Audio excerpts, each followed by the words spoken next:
sick today. Oh, I'm sorry. I hope you feel better. Oof. But thanks for deciding to tune in while you're recovering. We have an interesting stream planned for today. I'm very excited. I'm streaming way earlier than I normally do, so it might take a while for people to show up. But I'm feeling great today. It's spring. My flowers have come out. I did this last year when they came out. I just put them all in my hair. Super fun. I'm going full-blown hippie today. By the way, if anybody is a creator who's interested, who likes mushrooms, I'll give you a free mycelium Twitch logo. If anybody's, I've got that new alert going through the chat. So,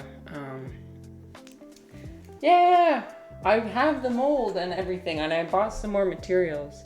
So I'm gonna make more of these, and if people want more, if they would like one, feel free to send me a message, and I will give. It is a okay. So it's like the So it's the, you can think of it like the roots of mushrooms, mycelium. So basically, it's oats. Just like regular oats, with like the shell still on, and then I injected the spores, the mushroom spores, into the oats and let that colonize, and then I mixed it in with some wood, because this is reishi mycelium. So reishi is a type of mushroom that grows on trees, and so that's why it likes to have wood. Depending on the type of mushroom, you can mix wood, you can mix often there's dung-based ones. I specifically chose one that grows on wood. And because reishi, the mycelium just grows so fast. And then when you expose it to air, it forms this like super fluffy texture. So it's really soft and fluffy. So yeah. I'm very happy with how it turned out. We documented the process. I've got the whole process documented. And I made this I want to say several months ago, and it's still holding up. So this is kind of a test. I don't know how long it's going to hold up. I know that you're not supposed to keep it anywhere near, I see there's a few little holes here that I'm seeing, and I'm hoping it's not decomposing. That would not be good. I don't know, honest. I have no idea. What's the probability that I or someone I know would be allergic to it? Well, that's a good question. Well, different people can be allergic to different types of mushrooms, which is very strange and interesting. So I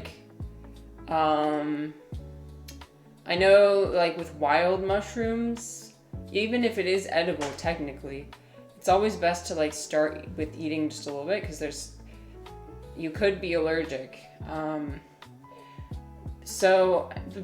the mycelium, I'm not sure, because it's not releasing any spores. I'm not sure if I want to put a fungus in my house. Yeah, that's so this is dead. So I killed this in my oven. I killed it. I killed it. But it's you heat it to a certain temperature. It's also not releasing spores, which is another concern, right? Oh no, there's gonna be, people genuinely have mushrooms start growing in their house, if their house is humid enough. That's not it. This doesn't have any sort of mushroom body coming out of it, so there wouldn't be any risk of spores coming out. It would just, yeah. So I mean, there's actually companies out there that are making home materials out of mycelium. So that's another thing where it's well, maybe. I mean, it should be fine. I mean, at your own risk, but yeah. As far as I know, there's nothing being released airborne. There's nothing airborne being released, but anyway. Well, again, I'm sorry you're sick, but I was gonna say, I'm glad you're doing well, but you're not doing well, so. Hi, Refly, what's up? Ooh, congratulations. Wait, why is that playing so quickly? I need to adjust my timer on that, the Stream Elements timer. Whatever, we'll just get spammed with that message a million times. It's fine. Congratulations, you received a chanterelle mushroom. It looks like this. I have a little pin here. It won't focus on it. I have autofocus turned off. But this is what you received. You did a good job. You actually foraged correctly this time. Bravo. Speaking of foraging. Oh, so Mint answered our question of the day. And I'm very happy about that. Because that's our topic. Our topic is learning by experience. Learning the hard, or some people know it as learning the hard way. And I've been seeing a lot of YouTube videos recently. So previously I was bombarded with like self-help YouTube videos, which I dug myself out of that dark place. If you've ever been in that place where it's like every single YouTube video is like, stop wasting your time, you suck. How to have the most productive morning routine. And you get like Brian Johnson recommended to you. And you know, like it's not a fun place to be in. I'm out of that. But now when I'm getting recommended, I lost my train of thought. Wait, hold on. I'm gonna get it back. Now what I'm getting recommended is, yo, I literally forgot. Okay, no. I was talking about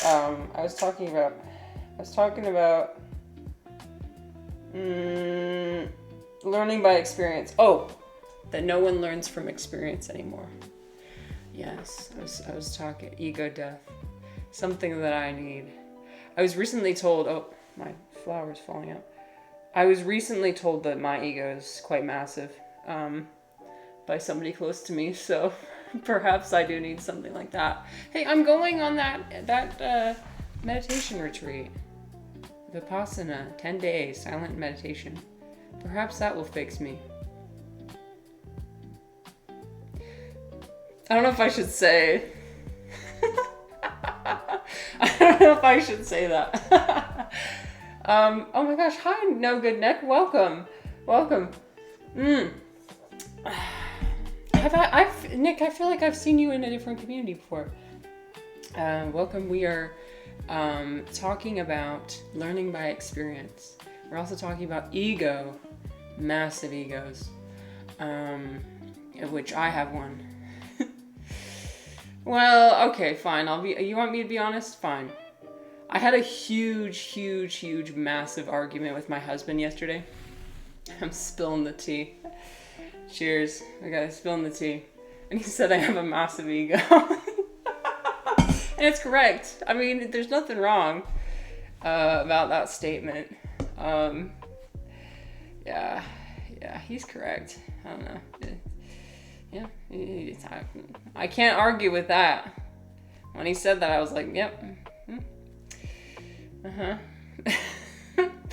Nah, damn, I just killed my own vibe. I'm sorry. Okay. Let's pivot somewhere else. We'll pivot to something else. Nick says, I hang out in Ivan's stream. That's where I heard about your stream. Oh, awesome. Okay, so think about Ivan's stream. And then think about what is the opposite. And that's me. I love Ivan. He's awesome. Super cool. I learned so much about science and technology from his streams, and about atheism. Well, no, passionate humanism. I bought his book. Not to brag or anything. But, if you're looking for something similar to Ivan, I fear that I can't. We do sometimes talk about philosophy on this channel. It tends to be more of the, well, you can tell just from my appearance what kind of philosophy it is. A lot about, like, practical, kind of armchair philosophy, kind of day-to-day, subjective experiences. Yes, I will be. So somebody in my community recommended that I go on a 10-day meditation retreat. Okay, I'm going to fix that stream elements thing. That's going to really bother me. Mods, please fix the stream elements. So it's called a Vipassana meditation. It's a Buddhist meditation. It's going to be out in, I think it's close to Lava Hot Springs in Idaho. And I live in Utah, so it's not that far away. And you were not allowed to talk to other meditators, not allowed to have any sort of communication, verbal or nonverbal. We'll be waking up at 4 a.m. every morning. We'll be eating we'll be eating meditation for breakfast. No, we'll be eating food. It's just going to be vegetarian food, which is good. I need to eat less meat. Actually, it's my hope that one day I can be a vegetarian. I try and not eat too much red meat, but I don't know. Like, since living in Brazil and having the rodizio experience, that's really hard to give up. Brazilian food, beautiful. Okay, my timers. Let me turn down my timer because this is just nuts. Okay, wait. Hello? Not that. This one. It has it every 30 minutes. Maybe I need to, I see, the online interval needs to be 30 minutes as well. I think that's what it is. Because my other ones, yep, okay. I get it now. We're troubleshooting our stream elements spamming. Cool. Okay, we figured it out. Nice. Let me go back to my other overlay. Okay. That sounds very similar to the retreat my ex-girlfriend went to last year. 10 days silent vegetarian. Free, yes, so without cost. I just got a glimpse of myself on the screen, and it kind of spooked me a little bit. So it's donation based. It's probably the same thing because so it's a international organization that does it. Yeah. And they do it all over the world, and they provide those, and they provide your lodging, your the food, everything. And it's not required that you pay anything. You can, I just saw my flower fall out. The flowers are gonna progressively fall out of my hair, and they're gonna close up. They close up since I plucked them. I plucked them from their stems. There's a lot of flowers out there. I can't understand how directions work. Mint says, the whole idea of not talking to other meditators sounds interesting until you consider what it would look like to someone observing from outside, like watching a bunch of ghosts. Yeah, a bunch of people will be sitting in a room together. Most of us with our eyes closed. Oh no, they're all falling out. Most of us with our eyes closed or cold. Well, so they do play videos from the guru for an hour every night, teaching you how to do the meditation. It's not required that you are a Buddhist. Plenty of people from different belief systems and faiths. That's a good question. Dom knows the answer. I forgot. Here, let me look. And that shows you how. It is. I think it's pronounced. Here, I'll type it in the chat. Genka, I think is how it's pronounced. Is how his name is pronounced. But anyway, yes. So he was the one who started it, and he's the one who does the videos showing you. And what it is what I'm assuming it is. I know with the flowers in my hair and everything, it makes it seem like I'm not taking this seriously. I am taking this seriously, I promise. I am. I'm going into it with not really that many expectations. I'm hoping that it will First of all, make me more disciplined, because I do not have a lot of mental discipline. I'm sorry, Mint. Okay, get well soon. Thank you again so much for stopping by. It was so nice to see you. You guys, shout out Mint Lightning. Awesome gaming streamer. And I went to college with him, and that was really fun. Okay, let me see if I spelled that right. Very kind individual. Super cozy gaming streams. But yeah. Nick says, it was quite good for her, but not easy, of course. Yes, and many people quit a few days in, or I think it's like most people quit on like day 3 and day 6. So, but I kind of want to just do it to prove to myself that I can, to prove that I can do hard things if I really set my mind to it. And so we'll see. Reflex said, I'm hoping it's Guru from Despicable Me instead of Guru. No, he's definitely a guru. So the meditation is my understanding, active awareness. So like, I think there will be a lot of body scanning, a lot of, there's no chanting or anything. I think it's literally just sitting and scanning yourself and breathing, and I've never done this type of traditional meditation before, if I'm to be honest. I've only done yoga. And I'm that's how I meditate, is by doing yoga and breathing in and having breath to movement. Body scanning or bodies? Hopefully scanning. Hopefully. But anyway. Oh, what I was saying before about the question of the day. I'm getting recommended all sorts of YouTube videos saying that nobody learns anything from experience anymore. Do you guys think that's true? Do you agree with that? The obvious culprit is AI, right? We know that. Listen, I know there's plenty of people in this community who are pro AI, and that's fine. I'm not one of those people who's like, anti-AI, hate AI, if you use AI, you suck. I'm not one of those people. Personally, I don't love AI,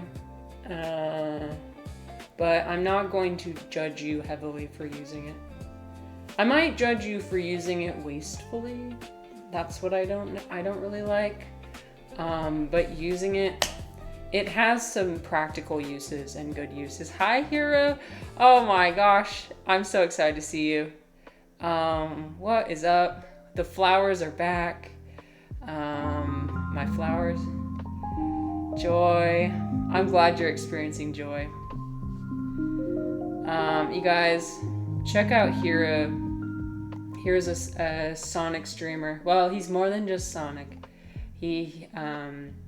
But he is a pretty good Sonic Crossworlds player, and just like a super friendly individual, like a ray of sunlight. Hero's been supporting me from the very beginning. Seriously, Hero's been here since last year when I was putting the flowers in my hair when I first started streaming. And so, wow, the fact that you're still here is really, it makes me happy. And I love how we're both still doing this. We both started streaming around the same time. So, Nick says, I hope this AI thing turns out well for us. There's the possibility that you followed me July 18th. Oh my gosh, that was like a couple months off, but almost a year. That's like when I became affiliate almost. That's awesome. So, there are ways that I think it can really improve our lives. I know that like a lot of the work my husband does is helping with access to justice. He has his own AI that he's developed like from the ground up, that knows Utah law and like helps him like he quit his big law firm downtown. He gave up big shot law firm in order to be able to help people who actually need help instead of like making rich people richer, which is but the only way he's able to do that is through the use of AI. It's not profitable to sucks. I hate that I have to say this because it's just capitalism, but like it's not profitable to help poor people. This is why none of the jobs I ever have make money. Because that's just how capitalism works. Helping the people that actually need it. Helping the people that actually need it is not profitable or efficient, which is just bullshit. But that's how it works. Yeah. So, but with AI, it does help even the playing field. It helps him save time, doing all the all the repetitive and kind of mindless paperwork. If we have AI do mindless tasks, like tasks where it's like you sit in front of the computer, you're like, a monkey could do this. Why am I doing this? A monkey could do this. Actually, no, that's being too mean to monkeys. I should be nicer to monkeys. But like the tasks that don't require face-to-face human interaction or humanity. Art requires humanity. No exceptions, in my opinion. Art fundamentally requires humanity. I mean, that's the whole point. I mean, what are we doing then if we're using AI to create art? It's just for money at that point. Anyway, sorry. I hope I don't. Why am I going on an AI rant? Oh my gosh, it's too early in the stream for that. Anyways, you guys, we're playing a new game today. We're learning by experience. So one thing that I really want to learn how to do is learn how to forage for mushrooms. And if you guys agree with this statement that sometimes you have to learn through experience, you'd realize that sometimes one can reach a point where you just... Oh, wait. Gatorade. Thank you. Cheers, Gatorade. Sometimes it reaches a point where you're accumulating knowledge, you're reading books, you're studying things, and none of it's sticking, right? Because some things you just have to learn by doing. When I read that book, The Midnight Library, that was one of the things that they also said in that book, was that some things just need to be experienced.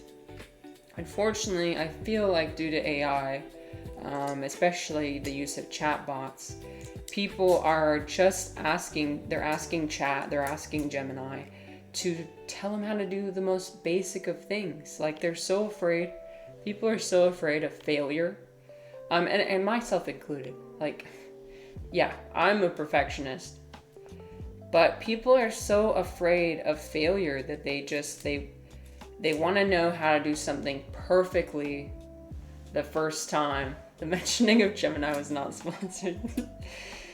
I know my AIs. I know Claude and... Is Anthropic an AI? No, that's the company. That's the parent company, I think. Claude and DeepSeek.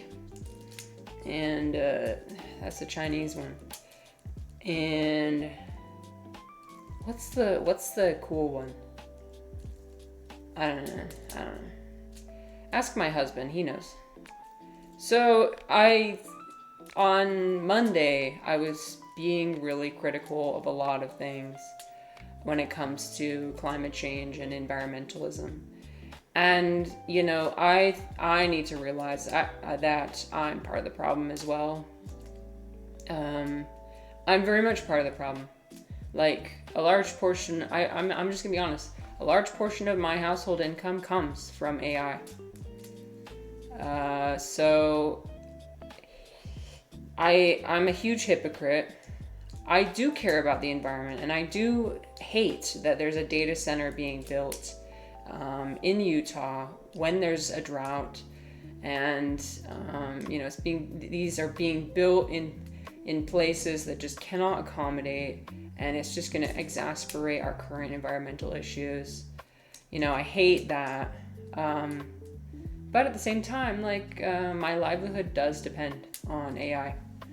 So who am I to talk? I think a big part of making these big changes is recognizing within ourselves how we are also at fault, because we can't just blame everything on the shiny bald head of Spencer Cox, even though he has a very punchable face. Spencer Cox.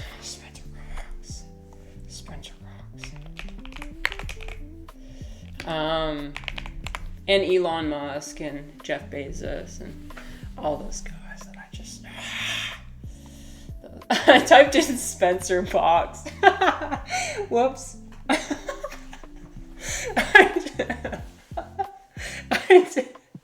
I'm sorry, you guys. You're getting very deranged energy today. That's just the energy of today. Nick says there's also Quen and Kimmy and Mistral. Oh. I have not heard of these ones. Mistral sounds like Mistra from Baldur's Gate. That's cool.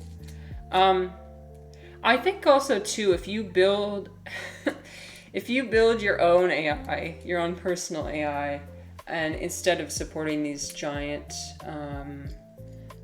AI corporations, I feel like that's also a bit better, you know? Not to be confused with Spencer. Is that new data center a closed water loop system? That's a good question. I'm not sure. So Box Elder.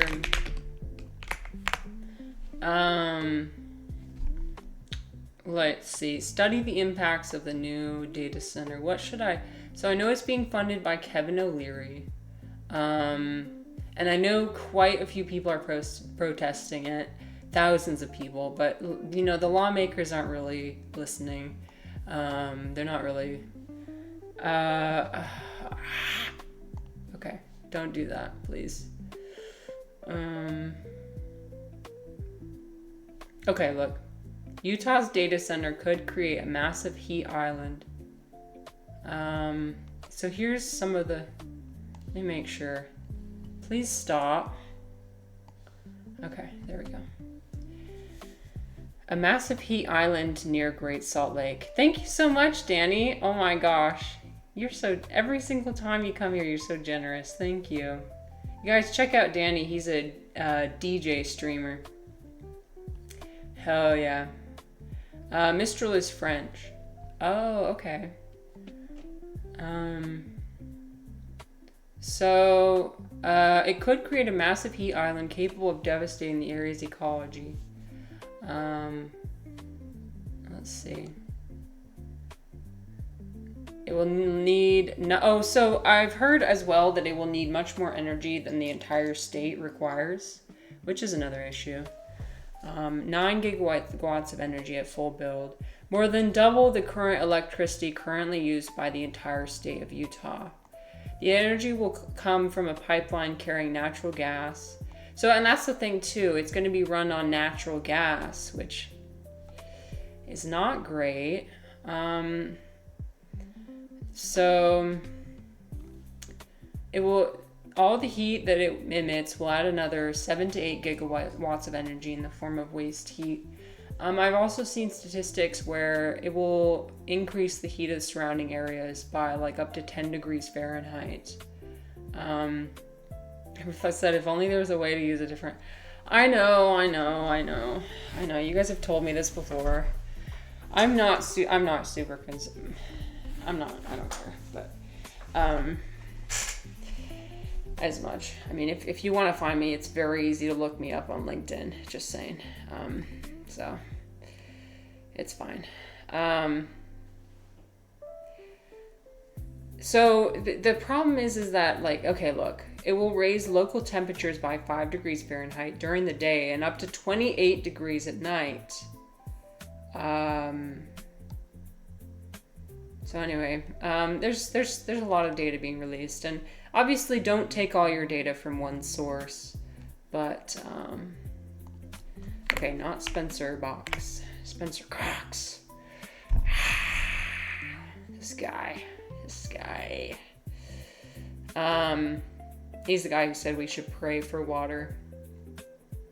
Let's all pray for water.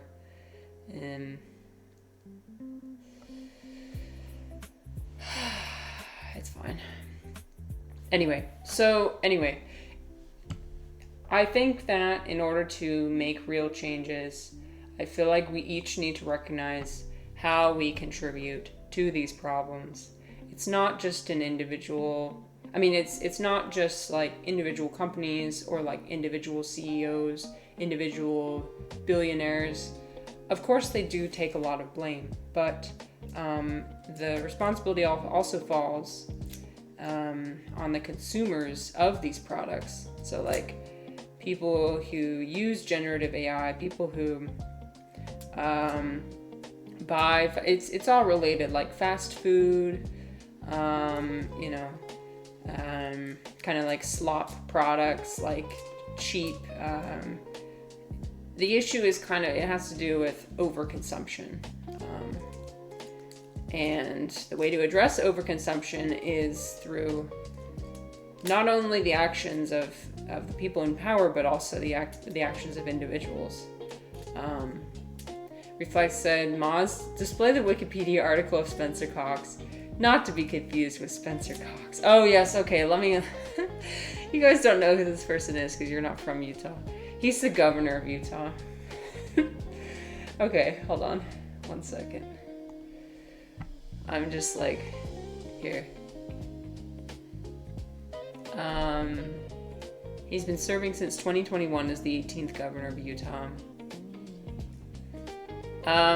Truthfully, I'm kind of part of the problem because I like to ride the hate trains of people when I don't really know much about the individual. But I did see his post about praying for rain, and it's like, my brother in Christ, you are the government. You're not supposed to depend on religion for this. You're supposed to do things. That's how I thought government works, but maybe I could be wrong. Yeah, I've seen it. I've actually seen him before. I saw him at a Mexican restaurant one time. This is a lot of information that I don't know if I need to read. He said early on that increasing the speed of the state's vaccine distribution was his administration's top priority. Oh, okay, that's pretty good, actually. Everyone is nuanced, okay? I can hate him for some of his actions, and I can like other actions. Oh yes, I don't like how he feels about... This is not a political stream. Okay, we're gonna pivot away. It's important to talk about politics, and it's important to, but also, like, what are we here for? Entertainment, hopefully? There's plenty of political streamers on Twitch that are complaining about these issues nonstop. My hope is that I'm currently trying to brainstorm ways to use my platform and hopefully like encourage other streamers in the community to use their platform to maybe... I'm trying to come up with like practical things we can do, not only like anti-consumerist things, but also environmentally conscious things. Some sort of a document or like a zine where it has it all there. Like here's 5 things you can start doing to help the environment, or here's 5 things you can start doing to, consume a bit less, or 5 companies that it might not be a good idea to financially support, something like that.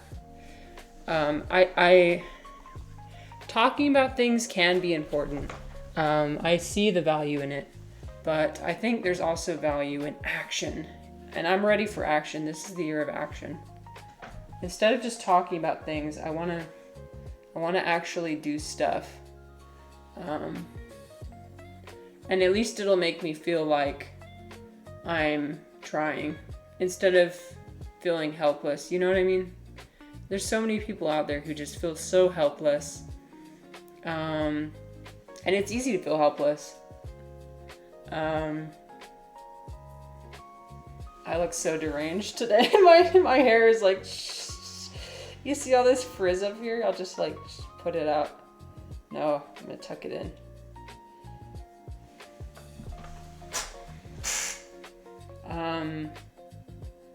It sucks feeling powerless. But I recently the argument I had yesterday really kind of changed a little bit about how I thought about everything. Like certain individuals, placing the blame on them as being part of the problem, while not looking internally at myself and my own actions. And I'm realizing more and more that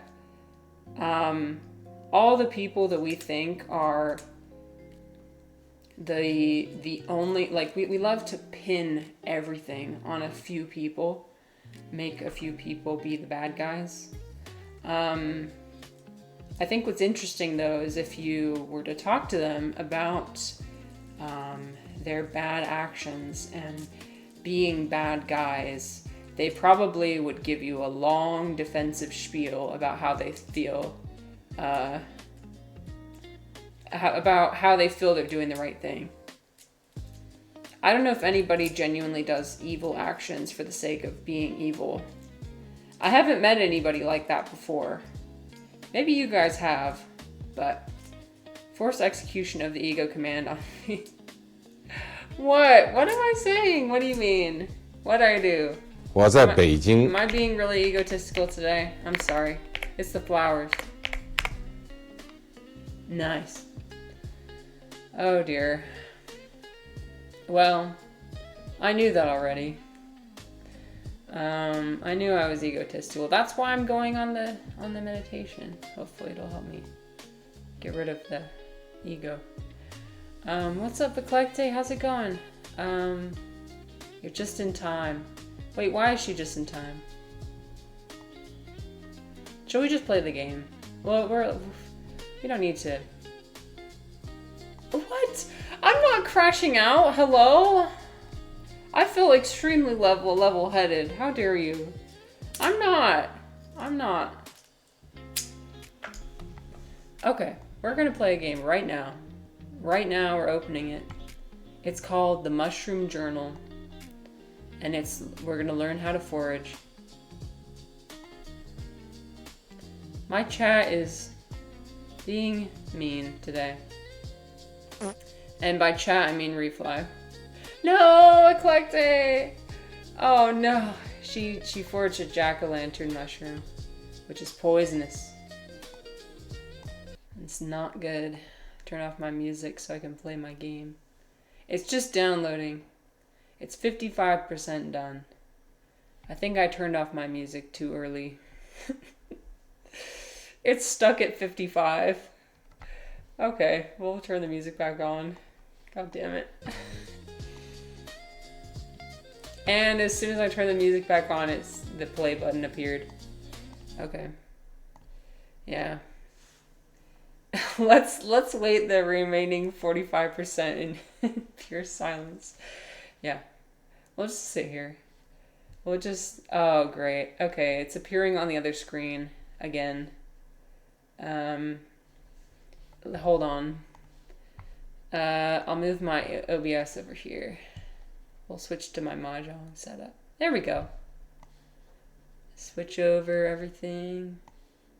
Yeah, we're a bit of chaotic energy today. But thank you all for joining me for the ride.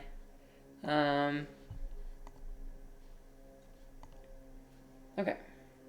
You're just gonna hear that plane going in the background. Why is it silent? I don't know. Okay, we're gonna play. That might be too loud. That's definitely too loud. Hold on. Can I turn it off? Ah! Okay. I'm turning it down. Manually. You decide to choose your health and sell everything you own in the city to begin a new life.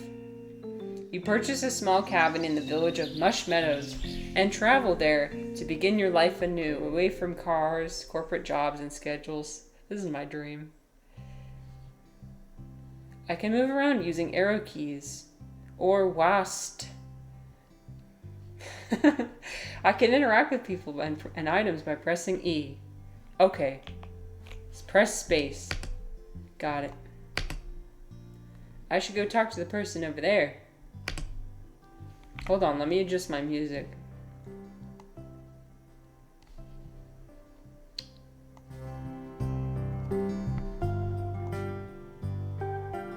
Is that good? No, that's still a bit loud, isn't it? Okay, I think that's good. That should be good.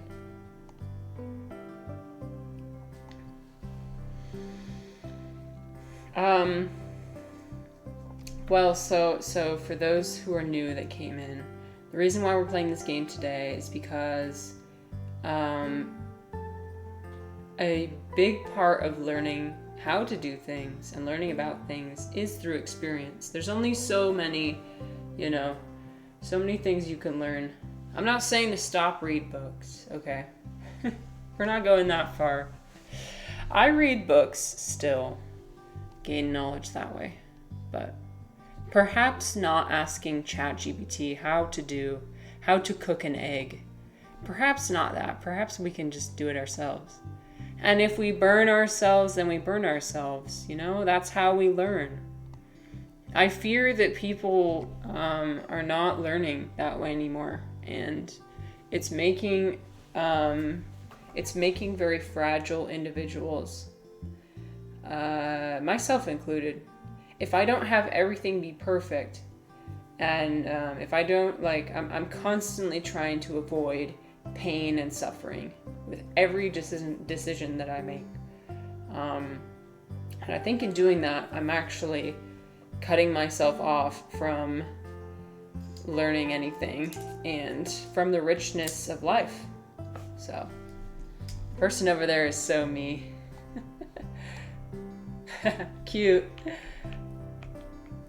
Oh, this is cute. I like it. Okay.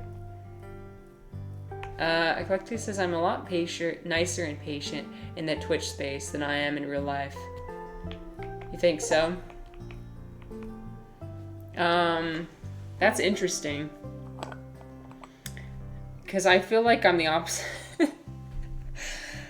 I've removed anyone in my life who has ever used AI in my real life. Really? Interesting.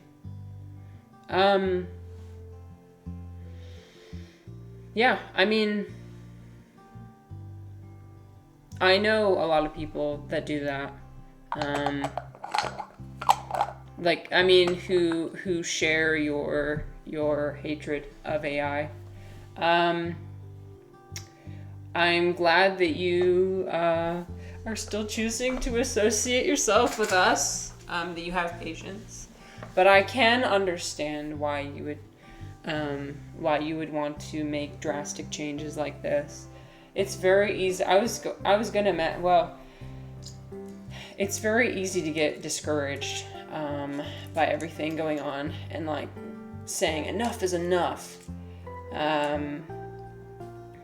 I've been feeling that way kind of the past few days. Like wanting to do something drastic.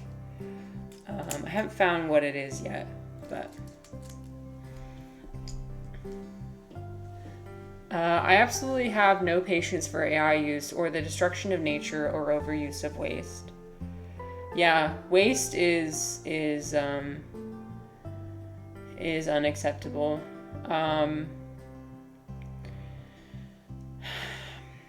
I don't know. How can we find a balance? Because I'm hearing things on both sides. Like I associate with people on both sides of Twitch. There are people who love everything about AI and use it all the time. And I like those people. I mean, they're nice people. And I think they also have some valid points. I don't know, man. I can't we all just get along? Fuck.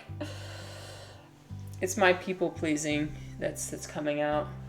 It's my people pleasing. The thing is, we were fine before AI. We were fine before AI came around. And I don't know how much exactly it's added. I mean, I know it's definitely added to my husband's legal practice, as I was mentioning before. But I think the only thing it's done is made it easier to exploit capitalism. We were fine before electricity. Oh wait, we were not. Okay. Okay.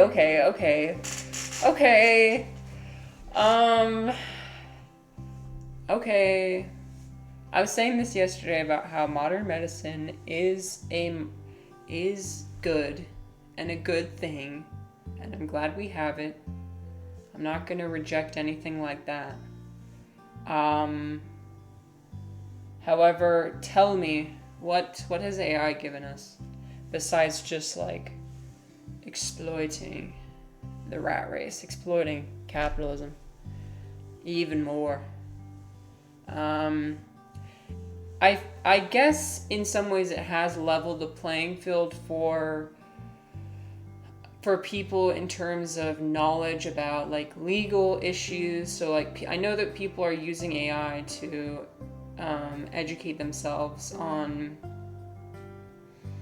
AI is illuminating issues with capitalism that have existed already, such as the legal industry, specifically in the United States, being all about certain people, a few people have specific knowledge, and that is a barrier.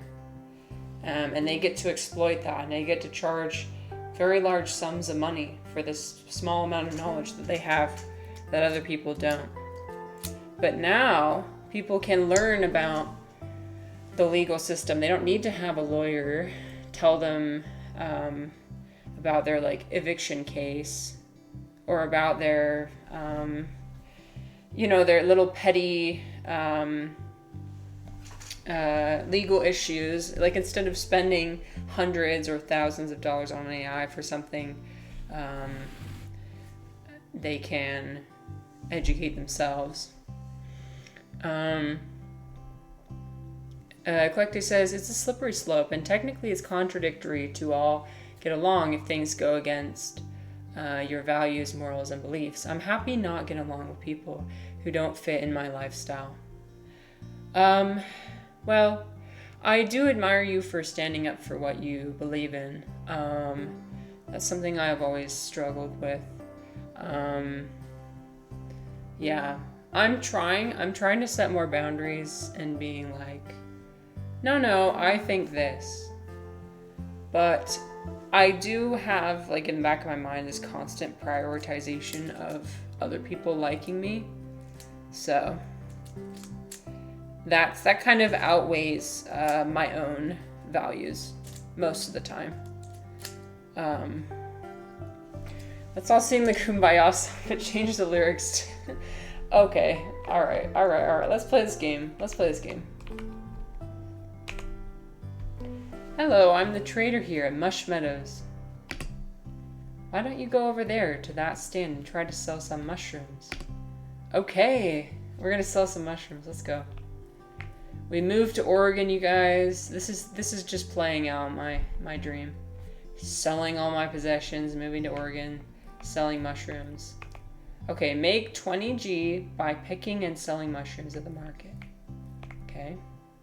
Oh, this must be the compost. I can use it to discard mushrooms I don't want. I should interact with it by pressing E.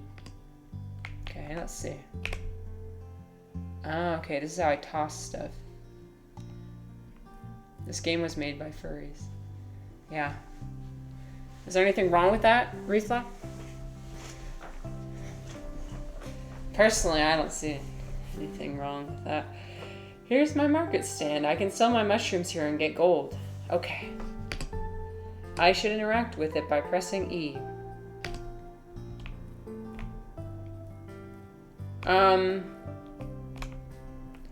The thing is, the hyper division that we currently have in our social circles in the United States, I feel like is also not helpful though.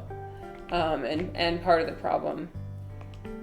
So there has to be like some sort of balance of like individuals taking accountability. There has to be some level of like collaboration and like maybe not accepting that you agree with somebody. Maybe still being like, well, I still believe this, but I'll work with you. Because maybe we can find some shared values deep down, deep underneath. It might take a lot of work to find shared values with specific people. Ooh, okay, what's this? Oh, okay. Wait, how do I know? Okay, it's got a distinct cap, so it's smooth edged. It's flat. Oh no, Destroying Angel is a poisonous mushroom, I know that. Okay, it's flat. It's got gills. It's got a long stem. Would you say this is long or short? I think it's a long stem. Oh no. This does not look like a woolly milk cap. What if I'm wrong? Oh no, what if I'm wrong?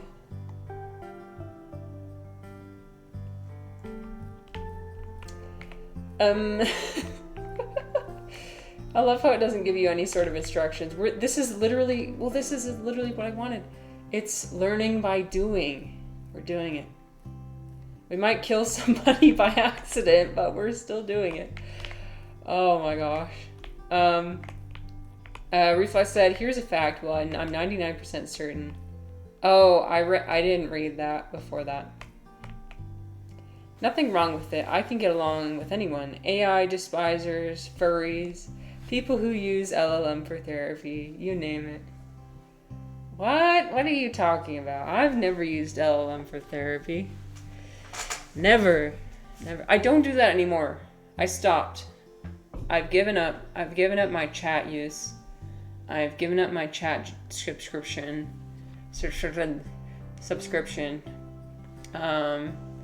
Not using it. How do I turn off the Gemini on Google search? I suppose I could use a different search engine.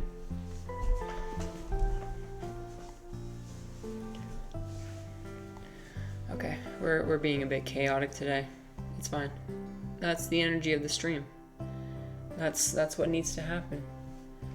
Eclectic says, I think being neutral is worse. Realistically, you haven't liked everyone you've met, and not everyone will like you. It's impossible for everyone to also have the same thought process as well. I can love humans and not want to associate with people who are doing terrible things.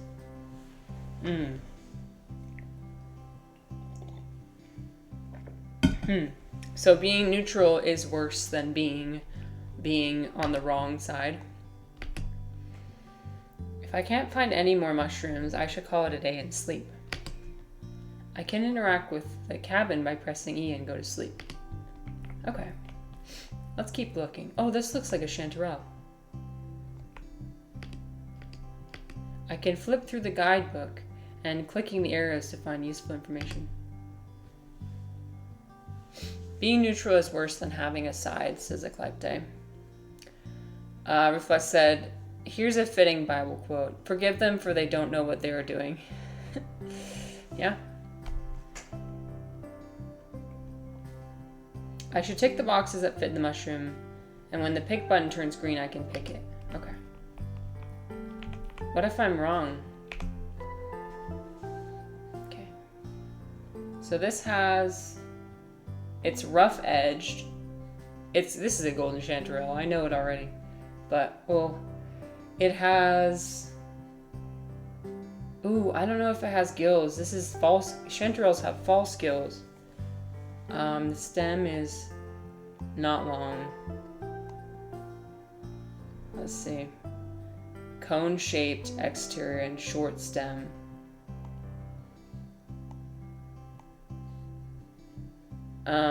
Oh, perhaps when I get everything right, that's when it turns pink. Okay. Yeah, we did it. Oh, sorry, there's going to be ads coming soon. The ads are coming.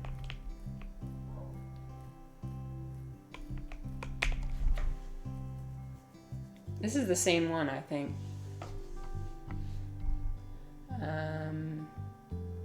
Smooth edged, flat, pick. Okay. Oh, I've got 3 out of 3 mushrooms. I need to sell them.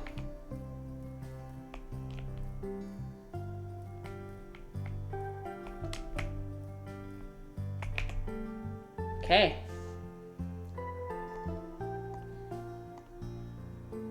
Yeah, I got 11 gold.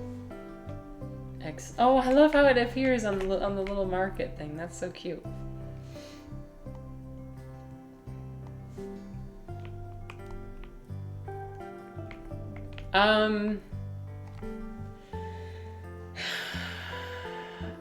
Eclectic, I'm not responding to, like, well, I want to respond to what you're saying. I'm just trying to think about the best way to do that. Because, I don't know what the right thing to do is. I'm gonna be honest with you. I'm hypothesizing that, oh, well, you're in ad jail, so I guess I'll have to wait anyway. Damn it. Well, shit. I won't hear what you're saying to me. Okay.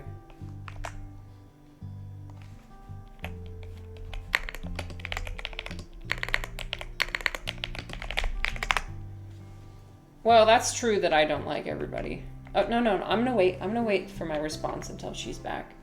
We'll just go through the forest until then. What? Ooh, what is this? Is this a... Nope. Is this a mushroom?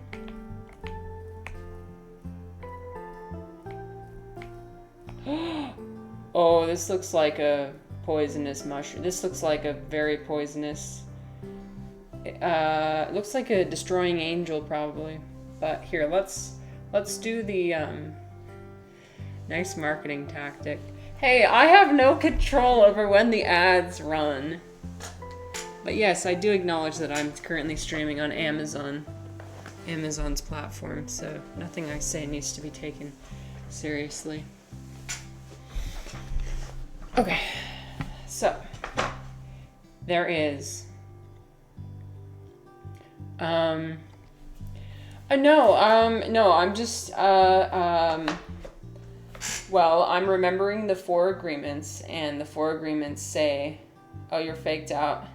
God damn it. Okay, I'll wait still. It's smooth edged. There is a vulva. Wait, what's a vulva? I know what a vulva is. I know, but it's not spelled with an O. Let me look. I've not seen this spelled with an O. I know what a vulva is. What's a mushroom vulva? A cup or sac-like structure at the very base of the mushroom stalk. Oh, I think that's what this is. Yeah, it's a destroying angel. I knew it. Pick a Volvo car.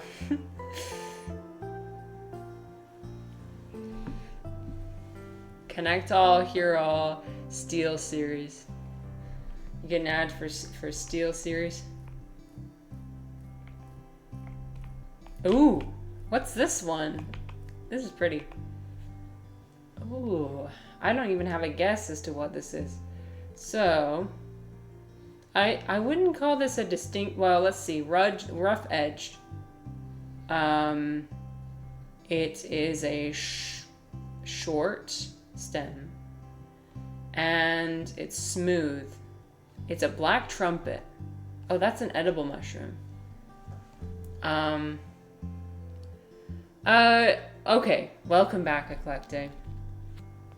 So, what I was gonna say is, I'm remembering the 4 agreements. The 4 agreements, the second agreement is, nothing others say is personal. And so, like, oh, here's another black trumpet, I think.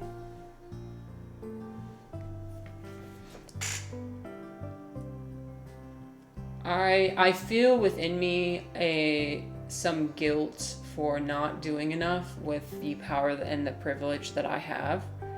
And so I'm letting that, like, kind of cloud my judgment. But that's the thing, is that we're not supposed to take things personally. So I'm not going to do that. This is, like Refly said, I don't do that anymore. I don't take the things that people say personally anymore. I'm reformed. But you're right. I feel like there are people in my life that I genuinely don't like, and I don't associate myself with them. It's not that many people. I'm trying to think of an example from the top of my head. Let's see, rough edge, smooth gills, black trumpet. Nice.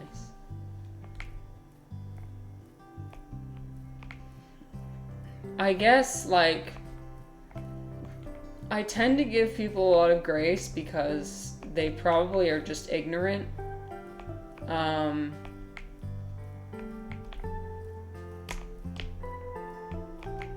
But also, like, I just really care about people, and I want people to stop fighting.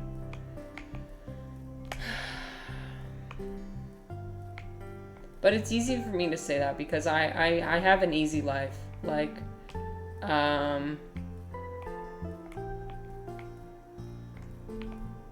yeah, I have a very easy life.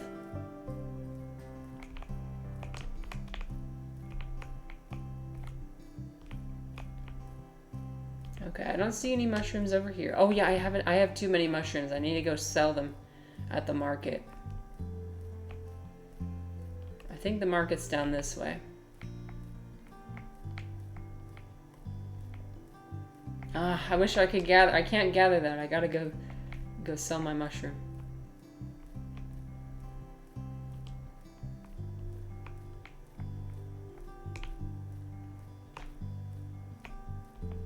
I think sometimes I purposely torture myself as well by, like, what I love to do is I love to walk between the worlds that people create, and I love to see what people come up with, deranged as it may be. And if you get deep enough into certain places, like, people, everything just let me think about how to say what I want to say.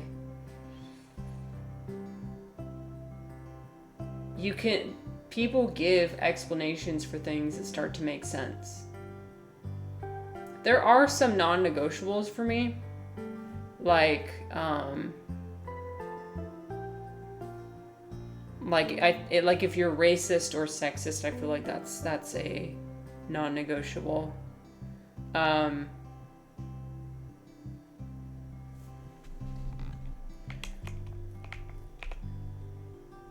Oh, I don't want to oh no, I do not want to sell my destroying angel. No, thank you.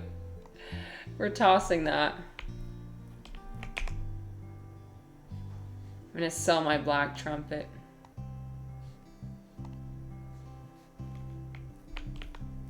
Okay. I see you have made some money. Let me give you some more to get your journey started. Ooh, I got 50 gold. Cool. Can I... Okay. I think I accidentally put a poisonous mushroom in here, so... It's fine. Some poor person's gonna buy it. Oh, no, no, no, no. Woolly milk cap, I think, is edible. Golden chanterelle is definitely edible. Black trumpet is edible. We're gonna sleep. I do have flowers in my hair, Sam. We're going full hippie today. Ah! What's that? Is that my sleep paralysis demon? We're learning by experience. I said I want to learn how to forage, and there's only so much knowledge you can gain from reading about foraging. So why not in a very safe situation instead of in real life, because that could be life or death. We'll do it in a virtual setting. Like you said, I get along with everyone and easily make friends with people, but in my life I have the choice to change my mind if someone doesn't mesh in my circle, just as I don't mesh in other people's circles either. I can get along with everyone, but do I want to?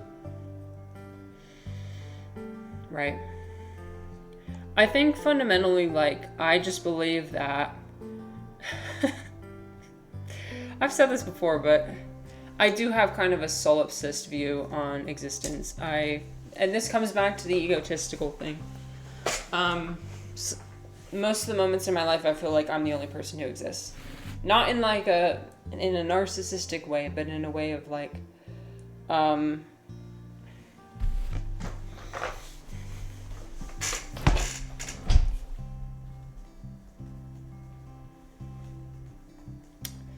I am narcissistic. I don't know what I'm talking about. Okay. I'm the village apothecary. Okay, vampire person. You look like a vampire. If you come across 2 edible mushrooms while foraging, I could use them for my remedies. Oh, okay. Cool. I need to find 2 edible mushrooms.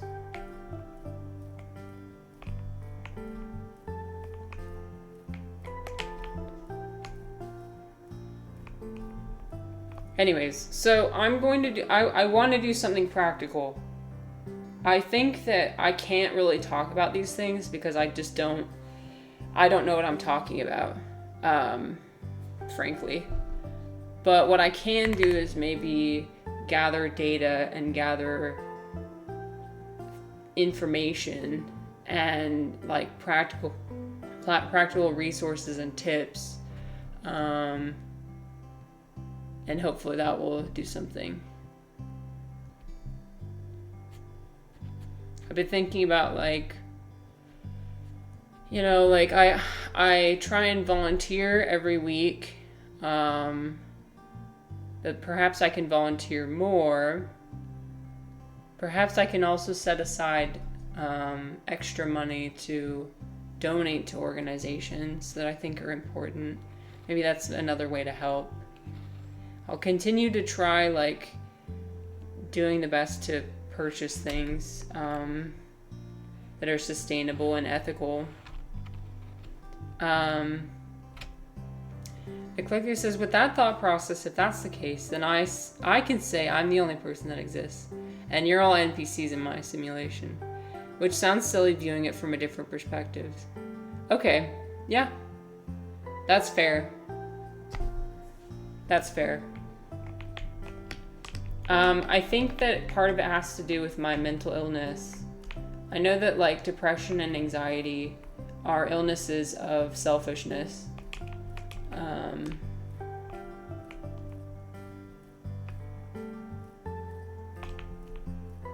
One becomes so self-absorbed in either one's past or one's future that it gets to the point where like other people just don't exist.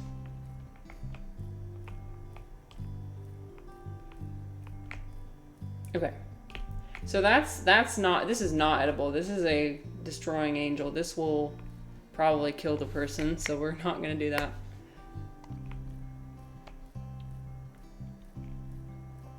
My final message. Goodbye. You didn't even say save the world. Hello? Refly doesn't care about saving the world, I guess. Thanks for being here, Refly. Appreciate it. Is the seller wearing shorts or is it a censorship bar? Oh, that kind of did look like a censorship bar, didn't it? Refly was an NPC all along. Click2 says, don't I know it? I have borderline personality disorder and OCD. My brain is a war zone. Yeah, real. Okay, let's see. This also kind of looks like a destroying angel. It's a short stem. It has gills. Oh, it has a vulva. It has a vulva. Oh, I was incorrect. What? Why? How was I incorrect? Oh, it has a ring. That's a ring, not a vulva. I should have known. I hope that Warzone is not Yoko Ono's Warzone. I need to look into Yoko Ono. She was like one of the Beatles. Why? It makes me want to start a war. Oh, Jesus. Oh no. I'm sorry. I that was a negative spiral I had earlier. Sorry you guys had to witness that. I had a massive argument with my husband yesterday. So we're kind of experiencing the residuals of that. Okay. Let's see. This is definitely a golden chanterelle. We can't be, every day can't be a 5 mushroom day, you know? Some days are a 2 mushroom day. Massive husband. I know, a Freudian slip. No. Okay. If you know, you know. Not every day being married is sunshine and rainbows. I'm sorry to tell you. Okay. This isn't gills though. That's the thing. Well, I guess it is. Huh. My understanding is they're false gills. Cone shapes? Ah, okay. That's what happens when you have the word vulva on your mind. Yep. Me and my massive husband.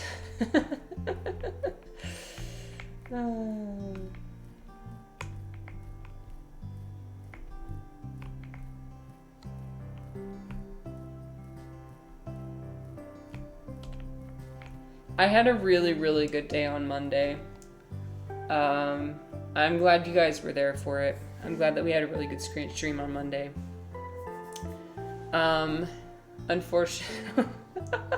Unfortunately, it can't be like that every day.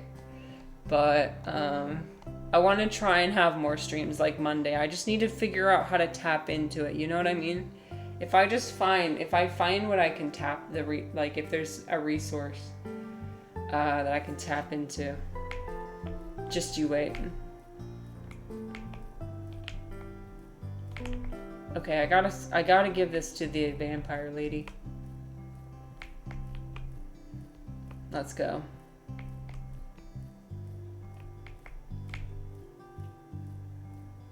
Where's the vampire lady? Did I go too far left? No, I didn't. I'm good. Here. Thank you so much. I see you have the mushrooms I need. Yes, I do. Now I can finally get to brewing. Oh, excellent. Okay. So now I guess I sell more mushrooms. We'll do that. Take. Okay. Rough edged. Gills. Short. I should know this like the back of my hand. Cone shaped. It's just like this. That's how I recognized it.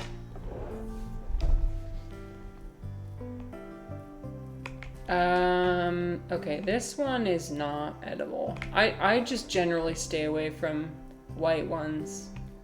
It could be, but not worth it. It's not worth it to risk a destroying angel. A destroying angel will literally make you destroy your toilet and more. Just don't. Just don't. Anything with a vulva is dangerous. Real.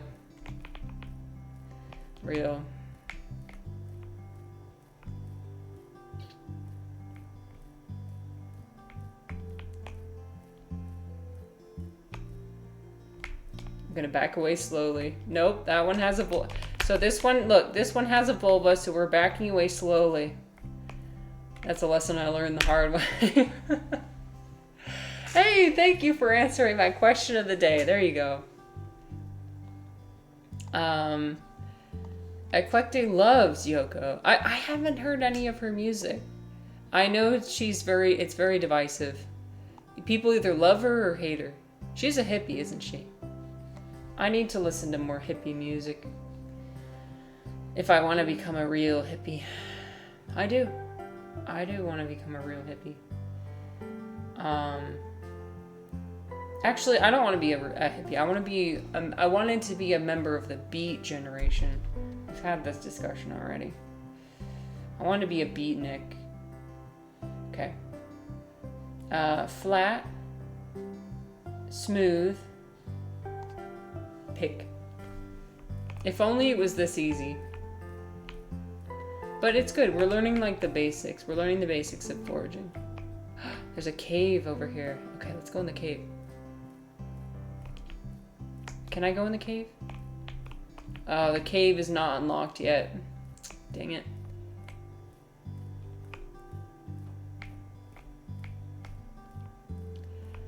That's the thing. We all have our own unique experiences.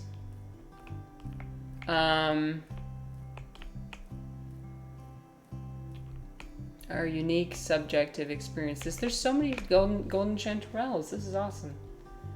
Oh, and you know what? I can read about it too. So look, chanterelles are really popular, edible and delicious mushrooms known for the bright yellow-orange color, rough-edged and cone-shaped exterior, and short stem. Okay. Short, cone-shaped, and rough. And gills. It's been on for 2 seconds. I've already laughed. Oh dear.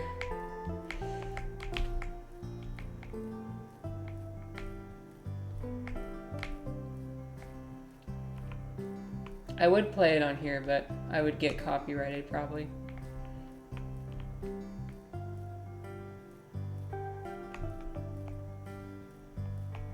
Oh, there was a video that I did in an intermission.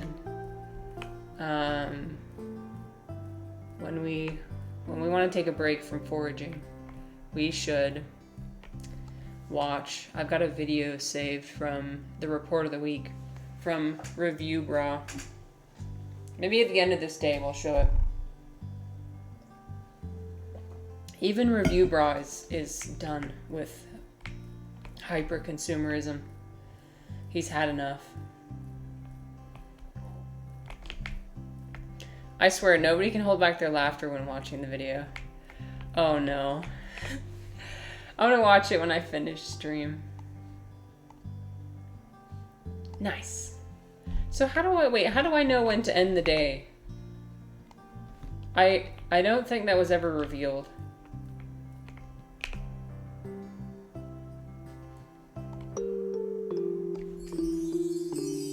I'm gonna end the day. It's kind of spooky how they just appear out of nowhere with when the fog is lifting. That's what makes it seem like they're sleep paralysis demons. Hello. You're the new forager, right? I heard you have helped a bunch of my neighbors already, so I came to you for help. I've heard that yellow mushrooms are particularly full of flavor. Would you be able to get 3 of those? Oh yeah.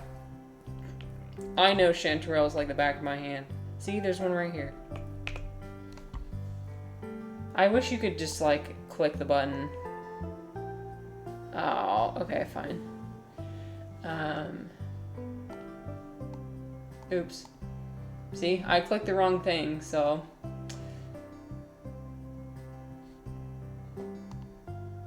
Wait, what? Did I ruin my chances?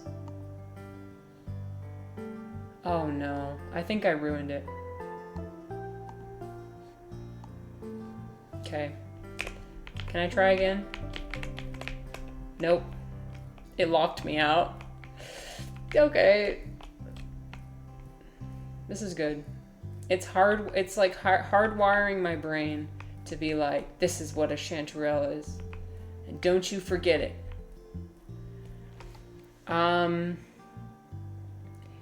Eclectic says, I know you mentioned this side or that side. Although I live by picking a side and not being in the middle. I'm always sure to be respectful and understanding to those with different beliefs. I just personally choose not to surround myself with those people. But I'm never hateful or mean. Yeah, well, I didn't ever think you were. No, I definitely didn't think you were. You seem like a very kind individual. Meanwhile, Eclectic, 10 minutes before logging in on her computer. Death to AI users. I think there should be balance. Not everyone will agree, and nobody should be made to feel bad because of it.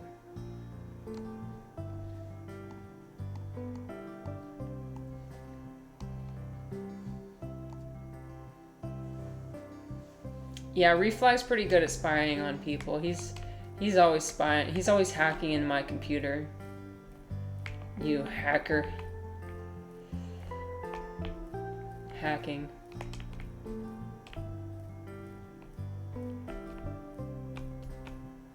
The monkey ball game was the attack vector for the hack. Please do not send me any links, okay? Because I will probably click them. I'm just a girl. Have I been this way already? I don't think I have.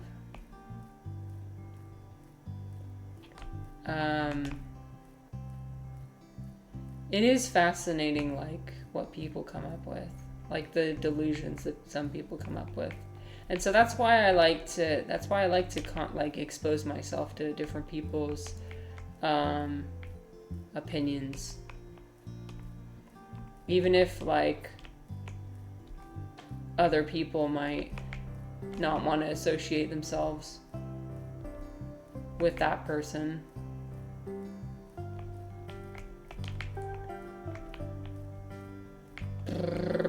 So it was so easy to find the chanterelles earlier, but now they're hiding from me.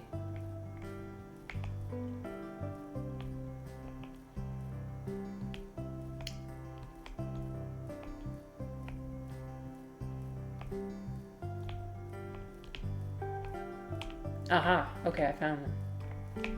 Got it. So it's rough edged. Oh, it looks like I'm already familiar with it. So I mean, that's why maybe it's easier to pick. Oh no. Ah, I want to click on it. I want to click on it, Refly. Should I click on? Oh no. But wait, but it looks normal. It looks like a normal link. And it's from a trusted source. So, should I click it? No, I won't. I did click on somebody's Discord profile. Okay, so here's the thing. I don't know who the Discord user was commenting yesterday, on Monday, about when I'm going to be streaming. I clicked on their profile, and then I clicked on the link in their profile, and it took me to this YouTube video that's like, you've been trolled. And it was at that moment that I was like, oh, I should really be careful on which links I should click on, like on random people's profiles. So if that doesn't tell you how careful I am about internet safety, I don't know what is. I know not to click like links and emails, but for some reason, if it's like a Discord profile, oh yeah, I'll click on it.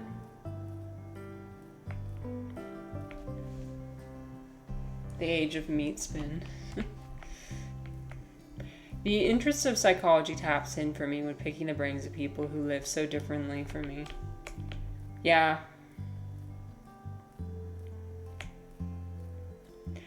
Sometimes I'm just curious. Because it's interesting to see how much information people will reveal to you when you come off in a very non-judgmental way. And that's the thing. I don't really judge people for what they say to me. So people feel like they can come to me and tell me anything. And I enjoy.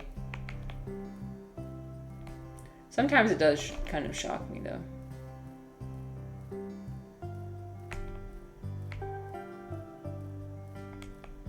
Okay.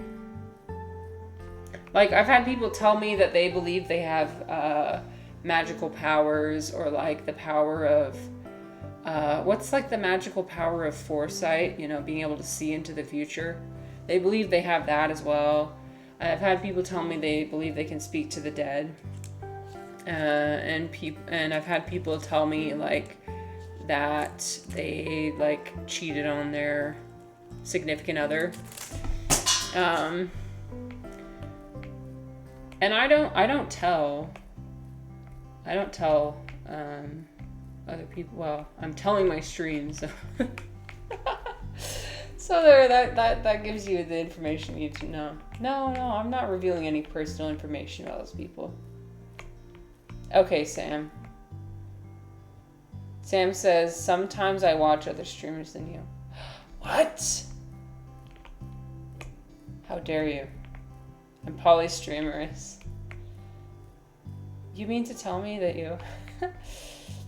Wow, I can't believe this. And I took that personally. No, I already knew that. I already knew that when people, I think Refly's done this, or like he posted something that he meant to post in a different streamer's chat, in a Collect Days chat, and he posted it in mine. I'm like, what? I know. I watch multiple streamers at the same time too. I have multiple tabs open usually. And I flit through them. I only mean it when I watch you, though. Oh, thank you. That means a lot. I believe you. This is crazy. I can't find the other Chanterelle. There were so many of them.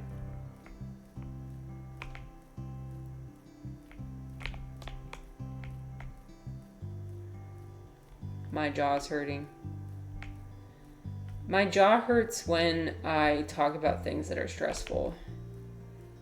Talking about politics is stressful because people are not going to like you. The second you open your mouth, somebody's not going to like you for that, for what you say. And so talking about politics really, really stresses me out. But I'm trying to do better, you guys.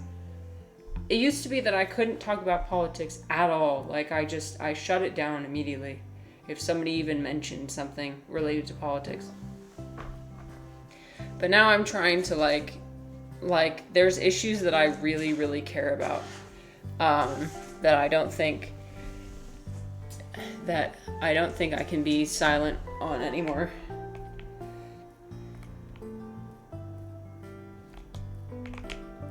I'm in the forest. I'm trying to look at the forest to see. Somebody is not even going to like you the first moment they lay their eyes on somebody or even hear them breathe. Hi, Ivan. Good. Wait, what are you saying good? I'm trying to recall in my mind what you're saying good about. I'm so glad to see you. I loved your. I enjoyed being in your stream. I missed your stream because I went to Oregon, but I enjoyed being in your stream this weekend. You guys, if you're interested in science and technology streams, check out Ivan. Okay, here we go. We're having a bit of a. This is a 2 mushroom day today. We had a 5 mushroom day on Monday. Today's a 2 mushroom, or perhaps even 1. So apologies. But we're learning through experience. So one of the things I've been thinking about recently is like how you'll see all these videos criticizing AI. About how nobody ever learns by experience anymore. And I do agree with that, to the point of like where people are asking AI how to do basic tasks instead of actually doing them themselves. Ivan says, good, you gotta fight for what's right. Oh, thank you. Yeah. I'm just wandering around aimlessly in here. Okay, we're gonna go around and to the left. I heard somebody talking about this. I think it was the person who wrote the book, The Subtle Art of Not Giving a Fuck. And he said, what are you willing to be disliked for? I need to find what I'm willing to be disliked for. And just stand by it. That's the fundamental thing. Like I'm trying to get over that fundamental like, well, but I can't be disliked by anybody. Massive husband. Yeah, me and my massive. God damn it! I said massive husband one time by accident. Okay. Okay.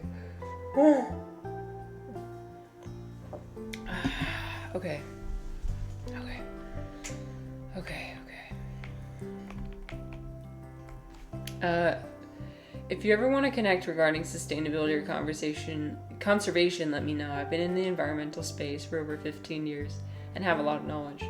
Yeah, I don't doubt that. Yeah, I think that you probably have. Well, you definitely have a lot of knowledge of different resources and things people can do to reduce their environmental impact. I still am a forever student. I'm constantly learning, but I do have a lot of brain power in the subject if you ever need anything. Thank you. Yeah, I'm wanting to come up with something practical that we can do on Twitch. I think I was manic. I was manic on Monday. I was having a manic Monday. But I was just like, oh my God, I'm going to get my whole life together. Like, I literally did every single chore around the house.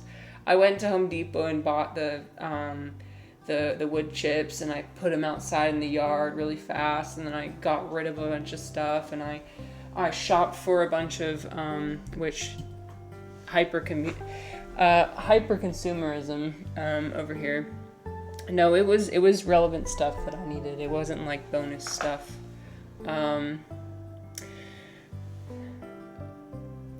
Checks calendar. Checks out. What do you mean? What do you mean? Are you tracking my... I'm trying to determine what you mean by that. I'm trying to readjust my flowers. I look like an actual crazy person, you guys. Oh my God. I can't even look at myself up close. Ugh. Okay. They're falling out everywhere. It does not look like I have my life or my mental health in order right now. That's okay. Look at my hair. Holy shit. Okay. We're just gonna tuck that in. If you find hair that's sticking out and super frizzy, just take it and just tuck it back in like this. Yeah, I knew you were talking about that. Honestly, can I be honest? I hate it when people say that. Because the men, they all have it wrong. When the men are like, are you on your period right now? That's bullshit. You know why? Because the mental health changes happen a week before a woman's period. Thank you very much. And also, how dare you? But yeah, it is true that there are some mental changes that occur according to a woman's cycle, and I think we should be given grace for that. I really do. I feel like we should be given grace. The boost of energy does happen around ovulation time, which I am ovulating right now. So,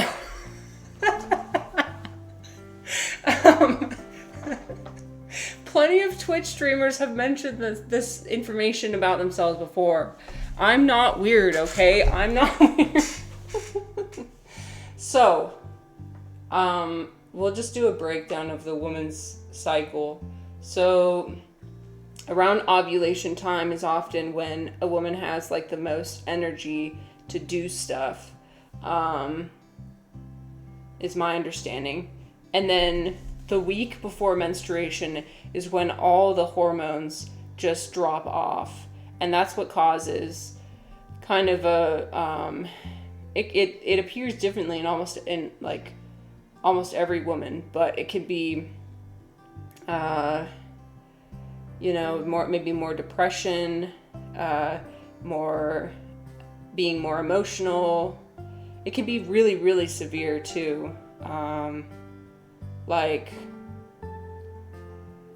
Even like suicidal ideation around that time period. But yeah, that's a common misconception that occurs during the woman's period. Actually, during the woman's period is often when they start to feel more mentally better. Follicular is my favorite phase. Oh yeah. Okay. We're gonna calm ourselves down for a second. We can, I know the best thing we can do. We can watch the review bra thing. Let me turn down my master volume and we're gonna play the video. Okay. So let me look at here.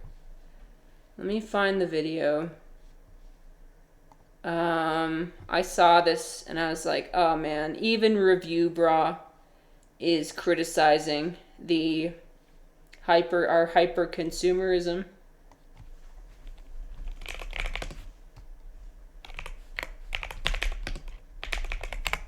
All right. Here he is. Okay. I love him. I am his biggest fan. I have a shirt. I bought a t-shirt from Review Bra. He's just so adorable and so wholesome. And he does reviews of fast food. You probably know him as the guy who was like, my disappointment is immeasurable, my day is ruined. Classic. But he just posted this video, Are We Nearing the End? I love his titles too.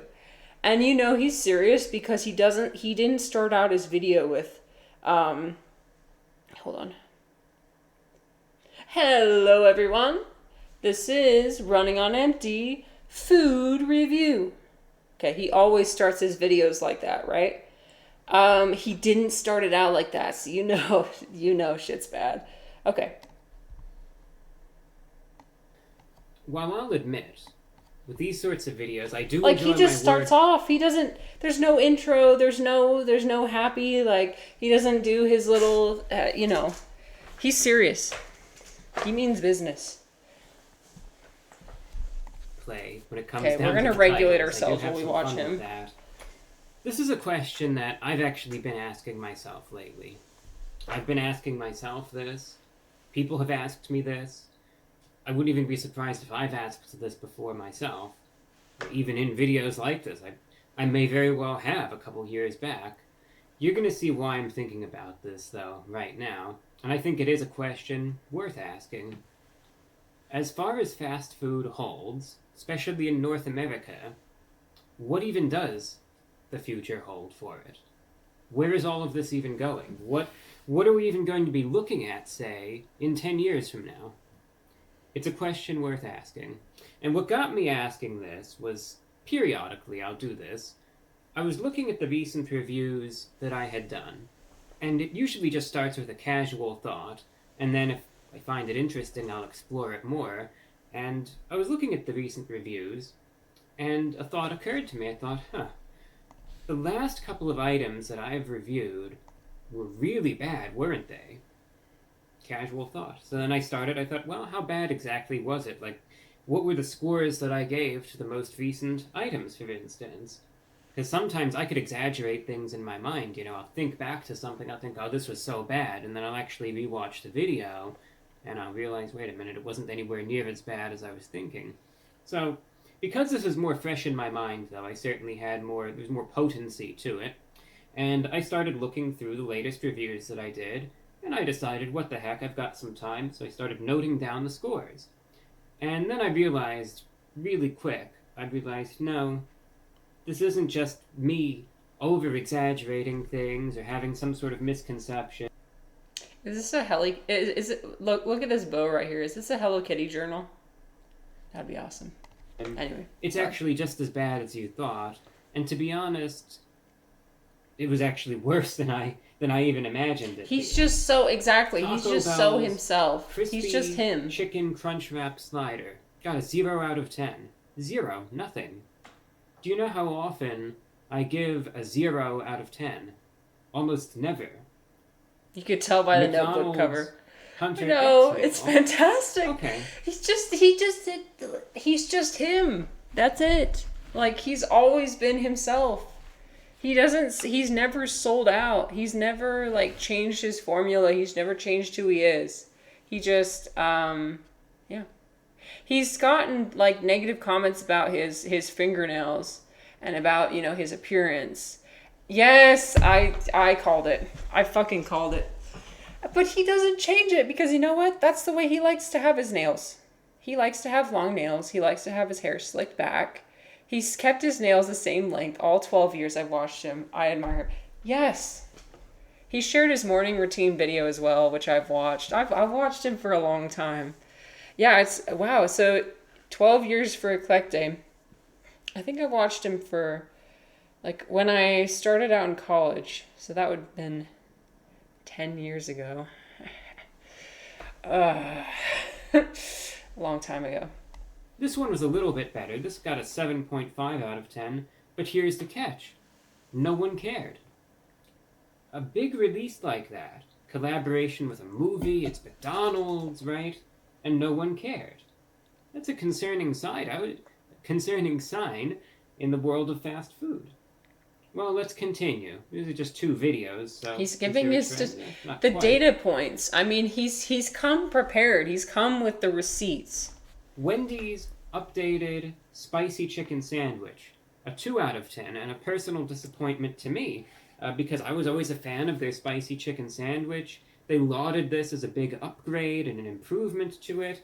I try it out, and it is a massive downgrade, and that one hit hard, to me personally, because that was a favorite item of mine. I can't believe they would do this to him. Good. They took a good It breaks thing my and heart when I've watched his most recent food review videos, and when he's given a 0 out of 10 and a 2 out of 10, and he's saying, like, the quality just sucks of this food that's being put out right now. And it's like, he gets home, he's like so excited to open up his new, McDonald's meal or whatever and review it. And most often he gets, like, the wrong item, or it just looks terrible. Like, he'll show it up to the camera, And he'll try and give a very level-headed, very objective review of everything. And it sucks. Progress ruined it. 2 out of 10 that got again. Then we go back to Taco Bell. He's noticing the pattern. Diablo dusted nuggets. 0.3 out of 10. See, this is from somebody in the field. We've got an expert in the field giving us data points about the consumer situation around fast food. This is the real news that we're getting right here from the front lines. Then Chick-fil-A released their jalapeno ranch club sandwich. You could tell he's so upset because he keeps sighing. Interestingly, for a place like Chick-fil-A, which is known for its extremely, extremely high quality releases, this was actually of slightly lower quality. Not much, but there was a little bit of slippage in a place that's usually maintaining the standards and has a very high bar. Now that could be one-off, who's to say, but you're starting to see this isn't cherry-picked. This is the totality of just the latest reviews that I've done. He's given the data as it is. There was Burger King that released, most recently what I tried, their Star Wars meal. And some of the items for that were alright. Some of them were really bad and got scores just as low as some of the ones that you've seen here. One of the biggest issues, though, that people had with the Star Wars meal from Burger King, regardless of the inventive and appealing packaging, is the fact that the meal cost $25. And if you're looking to save money, $25 for a one-time fast food meal is getting harder and harder to justify, I'd say. Listen, I would die if he was disappointed with me. If Review Bra of all people was disappointed in me, if it felt this disappointment, I would die. Ivan said, Ivan is another fast food connoisseur, so we can trust him about his the data that he gives us. The disaster occurred a decade ago when Wendy's changed their fries formula. They were so delicious, then they decided to coat them, season them, and not peel them. I hate lazy fries. Ridiculous. I know. It's just ridiculous. Or if you're just gonna get 4 of them, that's $100 right there for Burger King. But it's Star Wars, so they get a pass, right? And, giving credit where credit is due, Burger King is one of the few bright spots, barring that latest review, and I should add, the price point for that meal, no matter how many good things I said about it, the consensus was overwhelming, and I think very understandable. People said, look, it doesn't matter how good the packaging is, it doesn't matter if it comes with a collectible plastic cup, it's $25.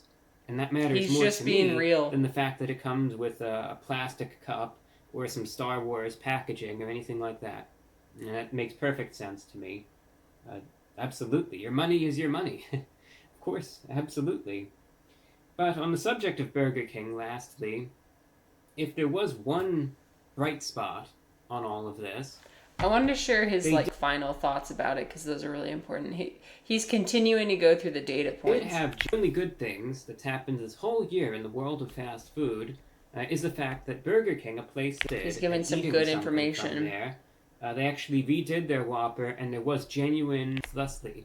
And I will add one of the and this is a nuanced perspective. He's not just giving doom and gloom. He's saying, there were some good things. This is how real research is supposed to happen. No cherry picking.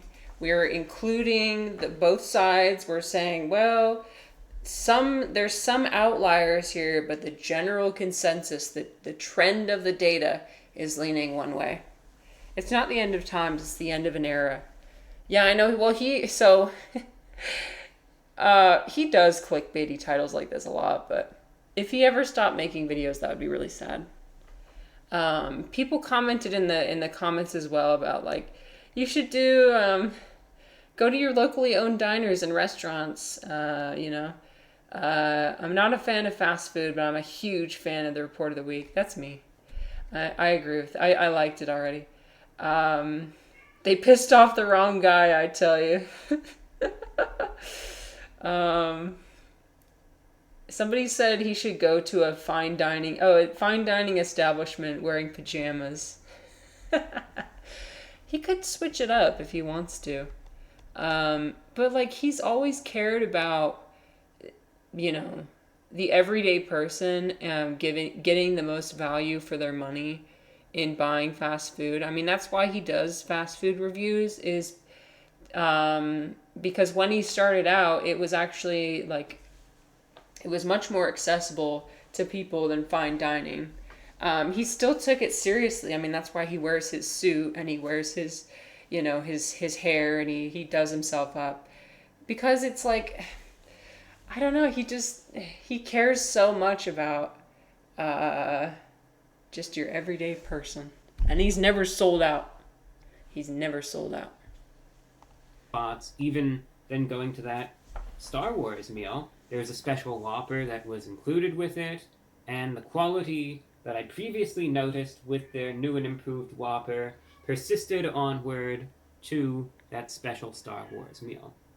Implying essentially that all of these chains, if they actually want to commit, want to improve, want to, or you could even say, go back simply to when they were better, they can, and they can maintain that at the same time. So then when you see this, and when you see these... So now he's going to give his thoughts. I like this I said, this isn't a worst of list. I know I'll do that too sometimes, but this isn't that. This isn't me just cherry-picking, what are the worst items that I've reviewed in the last year. These are literally just the most recent reviews that I've done. And to have 2 of these reviews getting under a 1 out of 10 score is pretty much unprecedented. And then you had it just goes on and on.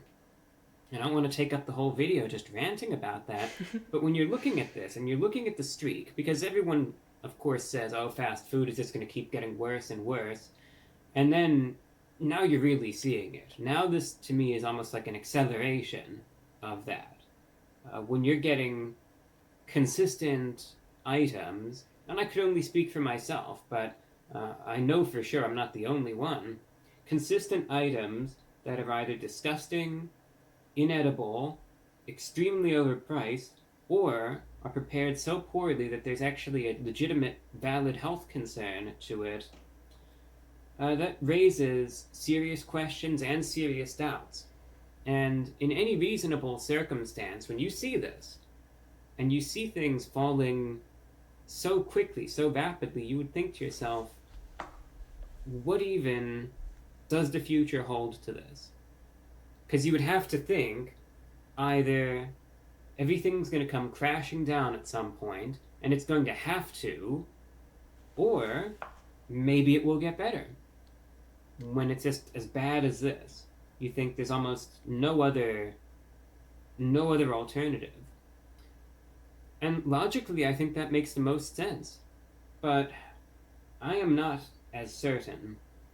I mean, when I look at this, you see things plummeting like this, but at the same time, all of these are huge establishments. They still have so many chains, so many locations. They still have marketing, they have brand appeal, there's nostalgia, and yes, it's getting increasingly difficult, but some of them don't always break the bank, but again, that's not always completely true, but you could still, for like McDonald's, with $5 get this or that from there, so it's not completely priced out. But it does raise the question, where exactly is all of this going? What exactly does the future hold for fast food? I mean, is it going to just be more of this? And is it going to keep just tumbling down, getting worse and worse and worse? Or is there going to be a point where eventually establishments are going to realize this is horribly wrong, no matter the reasons? I think a lot of it, I'm not going to name any names, but Galti, how's it going? We're looking at review, bro. We're trying to regulate. We were literally going crazy earlier. We were going off the rails earlier. But I think we're back on track. We're emotionally regulated. Hello, Chunky. Welcome back. I'm so glad you decided to stop by again. Yes, so we were watching Review Bra. He is a fast food reviewer, giving us the details from the street level. He's out there on those streets collecting the information on fast food and the situation that's at hand. You've seen the guy before? Yeah, he's so dear to my heart. I love him so much, and yeah, he's just fantastic. Because he just, people like him, people like Queso, like the people who just never sell out. They're just so authentically themselves. Are really inspiring to me. I was watching a documentary about Queso earlier today, and it just warmed my heart. It just made me smile. I go in and I watch Queso's streams a lot, because he's hilarious, first of all, but also just to get some, just to remind myself that not everybody is motivated by greed, and money,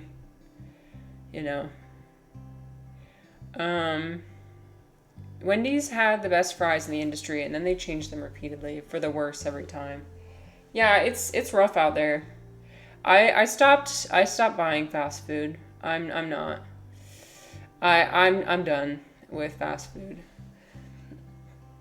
I'd much rather support local businesses. I'd much rather, and just the quality of the food is not great. The food kind of makes you sick because there's no nutritional value. The companies don't care at all about you, or their product that they're making. So I would much rather just I'd much rather go to a local restaurant. And it's cheaper anyway. Eclectic says, I have a no chain rule. We only shop at local or small businesses. If there are more than 3 to 5 locations, we won't shop or eat there. Yeah, I think the only chain that I will religiously support is Harmon's, and that's the grocery store that I go to. I love my grocery store. I can't give it up.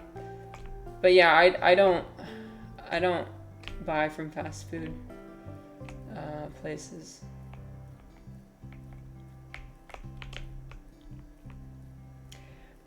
He should rate the kebab I just had. Ooh, yummy. Went down for a kebab and to the arcade with the kid. You Nice. are this universe, and you are creating it at every moment. Oh my gosh. Galti, thank you so much. You're 10 months in a row. Wow. Thank you for supporting this channel so much. That means a lot. Galti's been with me through ups and downs. I'm gonna get a yes. Yes! Yes! Thank you.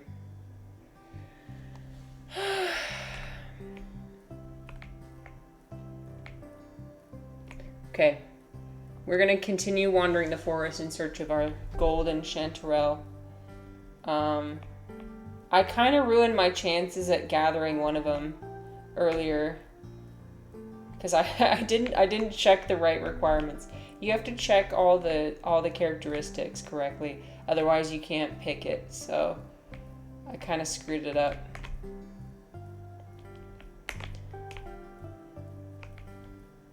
Okay. There's all these black trumpets here, but no golden chanterelles. Let's go down here and see. Local is better than everything else. Oh, I found one. This might be the one I can't pick. Yep, this is the one I can't pick. Dang it. I want it. It's the only one I need. It's terrible. We stopped with most fast food because we just felt crap after it too. Yeah.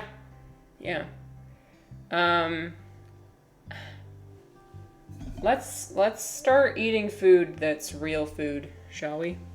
I'm not going to judge anybody for their food choices because food is a very personal choice. But One thing you do notice when you start to eat real food is that you'll actually feel a lot better in your body. Ivan said, yeah, and I loved alternating mouthfuls between their fries and a small chocolate frosty. Oh yeah, when I was a kid, I love the Frosties as well. Although I was never a Frosty dipper. Take the fry and dip it in. I didn't do that. My palate wasn't that developed yet. Didn't have a sophisticated palate.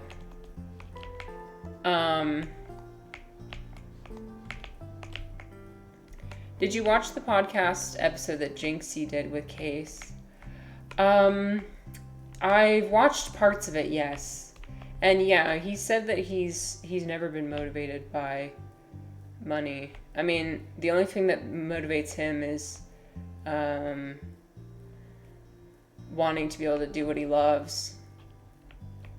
But yeah, the documentary I was watching was basically just explaining how he, like other streamers, might buy super expensive cars and so he did buy a house, and I think he did buy like a van. But a lot of it was like practical things, and he doesn't ever flaunt his wealth. And he never really even changed his stream quality. It's always been the same. Okay. I have a feeling if we go like into this forest area up here, then maybe we'll find the last chanterelle. Okay. Oops, I'm stuck. Let me see.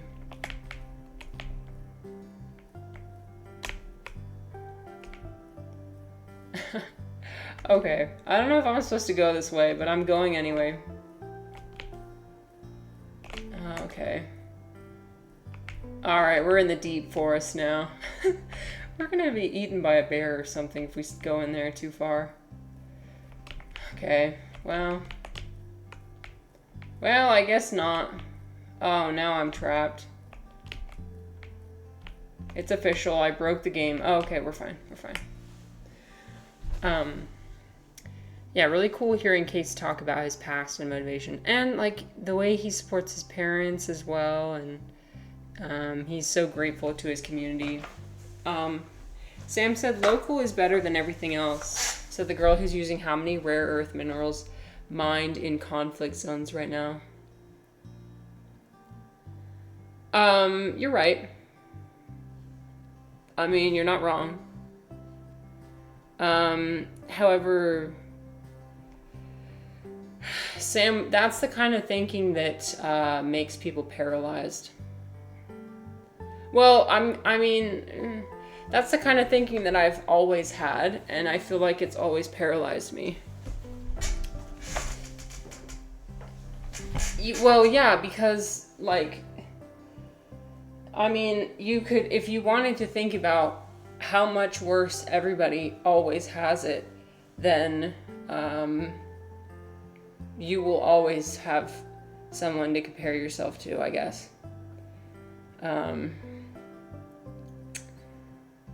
Like, if we, so this was explored in, like, The Good Place, about how if everyone was held accountable to their actions, and it determined whether you go to heaven or to hell, literally every single person for the past more than 100 years would go to hell.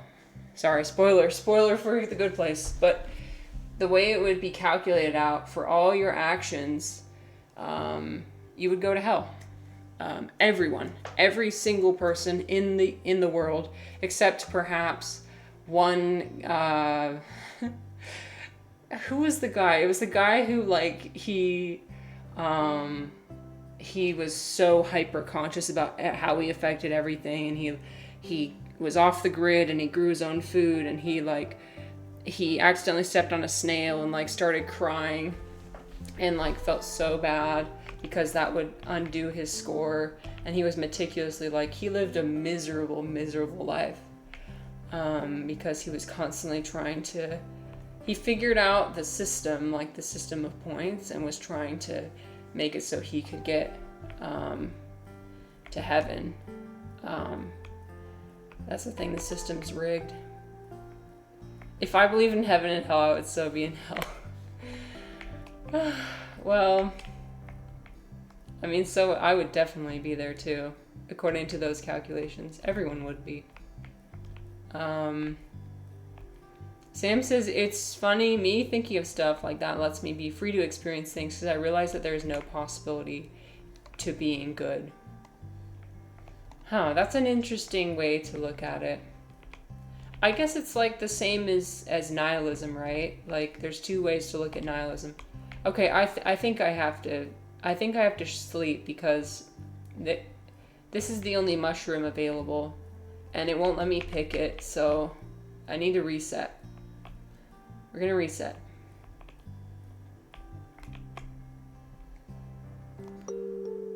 Yeah. We'll reset, and hopefully that'll make it better. Oh. Well, let me see if I can pick the mushroom now. Oh, okay. Alright. We're gonna be careful this time. We're gonna be really careful. We got rough edge, cone-shaped, gills, short. Yes! Okay, we finally got it. Two ways of looking at nihilism. Nothing matters. And so what's the point of doing anything? Nothing matters. What's the point? What's the point of living? And the second one is nothing matters. So let's just do whatever. Fuck it. It doesn't matter. It doesn't matter. I'm just gonna do whatever I want. Two different ways. Which do you choose? So I can see that, Sam. I guess I just have the opposite perspective. Galti said there's not much alternative though either. Not really justification. But you can eat better than local, but you can't source an ethically made local computer. That's, yeah, I mean, yeah. That's... You'd have, like, how would you even...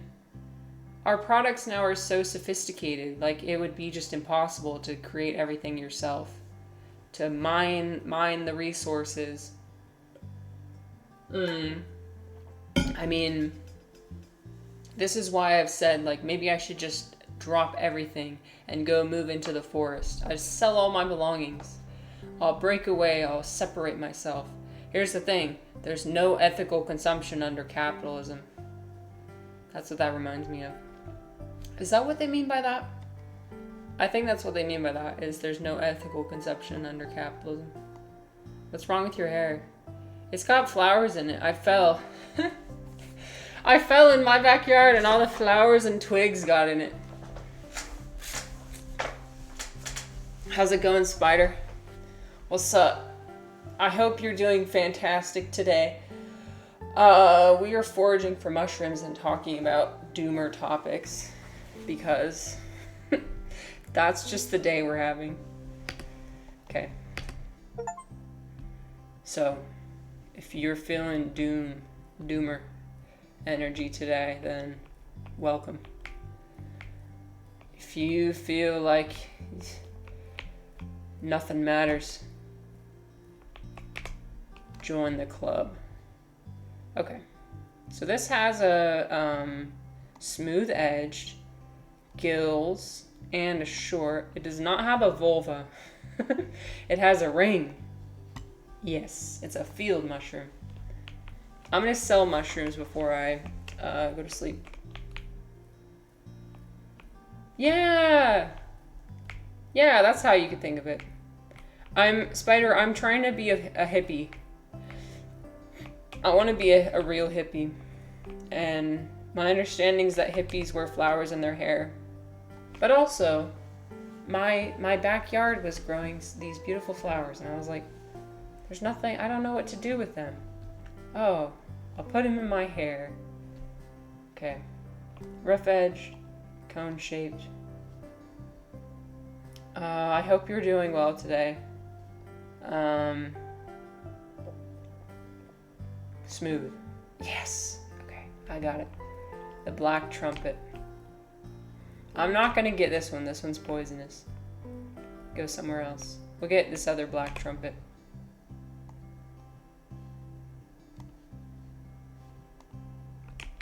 Okay. I wish I could have a larger bag, a larger foraging basket. Okay, my friends. Spider said, I'm not a doomer personally, but I am a nihilist. Which nihilist are you? Are you a nothing matters, so what's the point? Or are you a nothing matters, let's just do whatever? You could be two different options. There's only two. I'm just kidding. I don't know. I don't know. There might be more than two. Those are just the ones that I'm familiar with. Okay. I'm sorry. There's going to be an ad coming in 30 seconds. So we're going to take a break in 30 seconds to go get some more tea. No point in anything, nihilist. Oh, I see. I felt that way before too.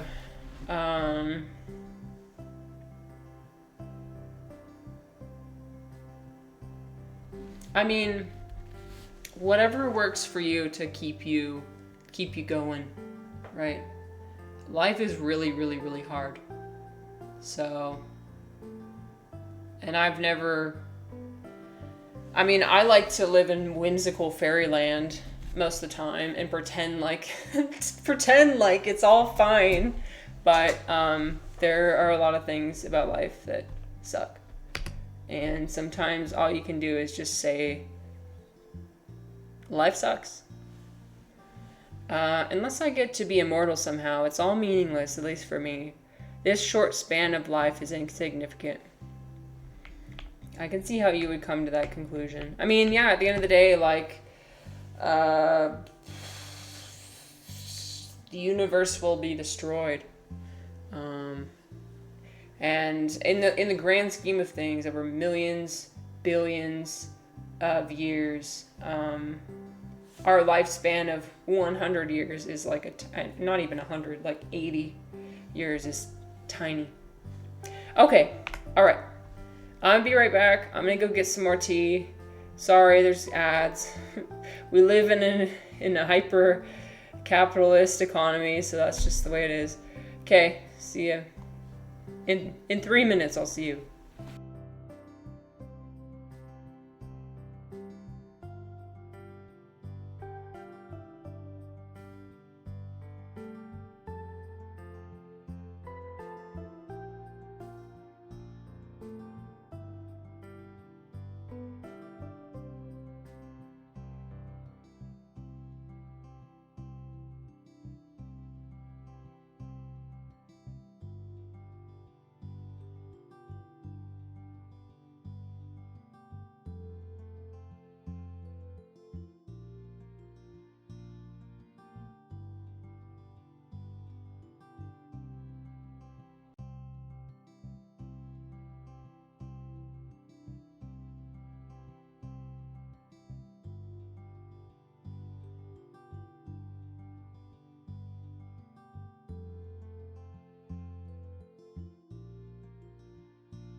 All right, my friends. Okay, welcome back from the ads. Hello, creative one. Hi, I'm sorry. As soon as you came, you got hit with ads. The audacity. I'm out of breath because I was running up the stairs, and because I'm anemic. That's why.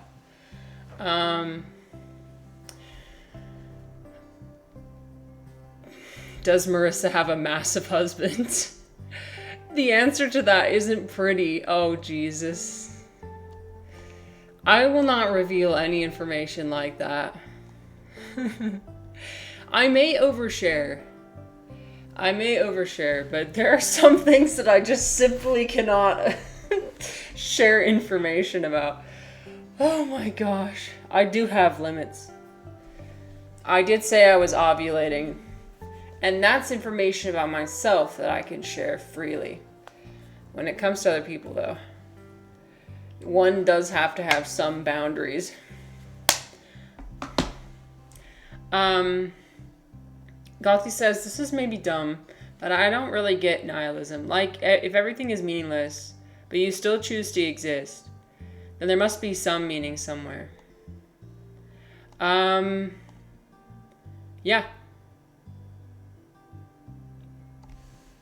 I like that.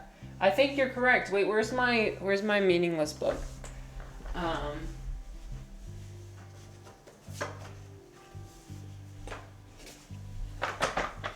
think it's the first line of this.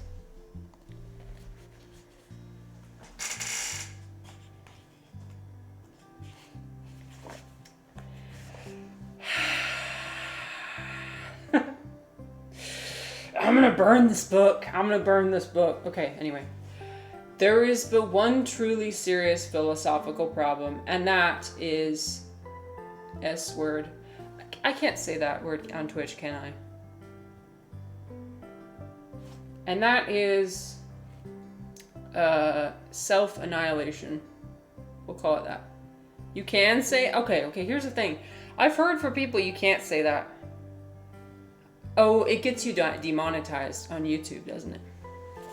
Well, anyway, that's the first line of this book, is there is but one truly serious philosophical problem, and that is, I don't want to say it, but yeah.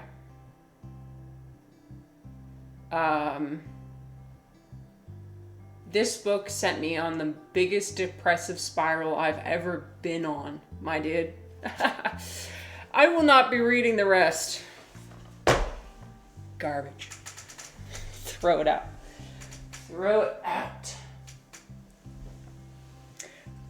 Because I don't think that's a reasonable thing to even ponder.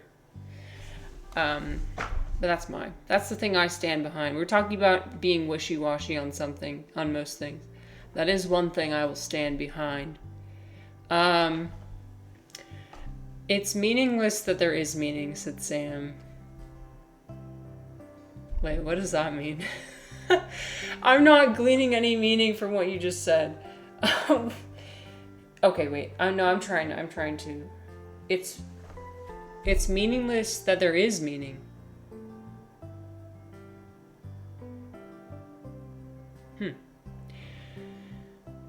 So Spider said, my biology and survival instinct won't let me just end myself.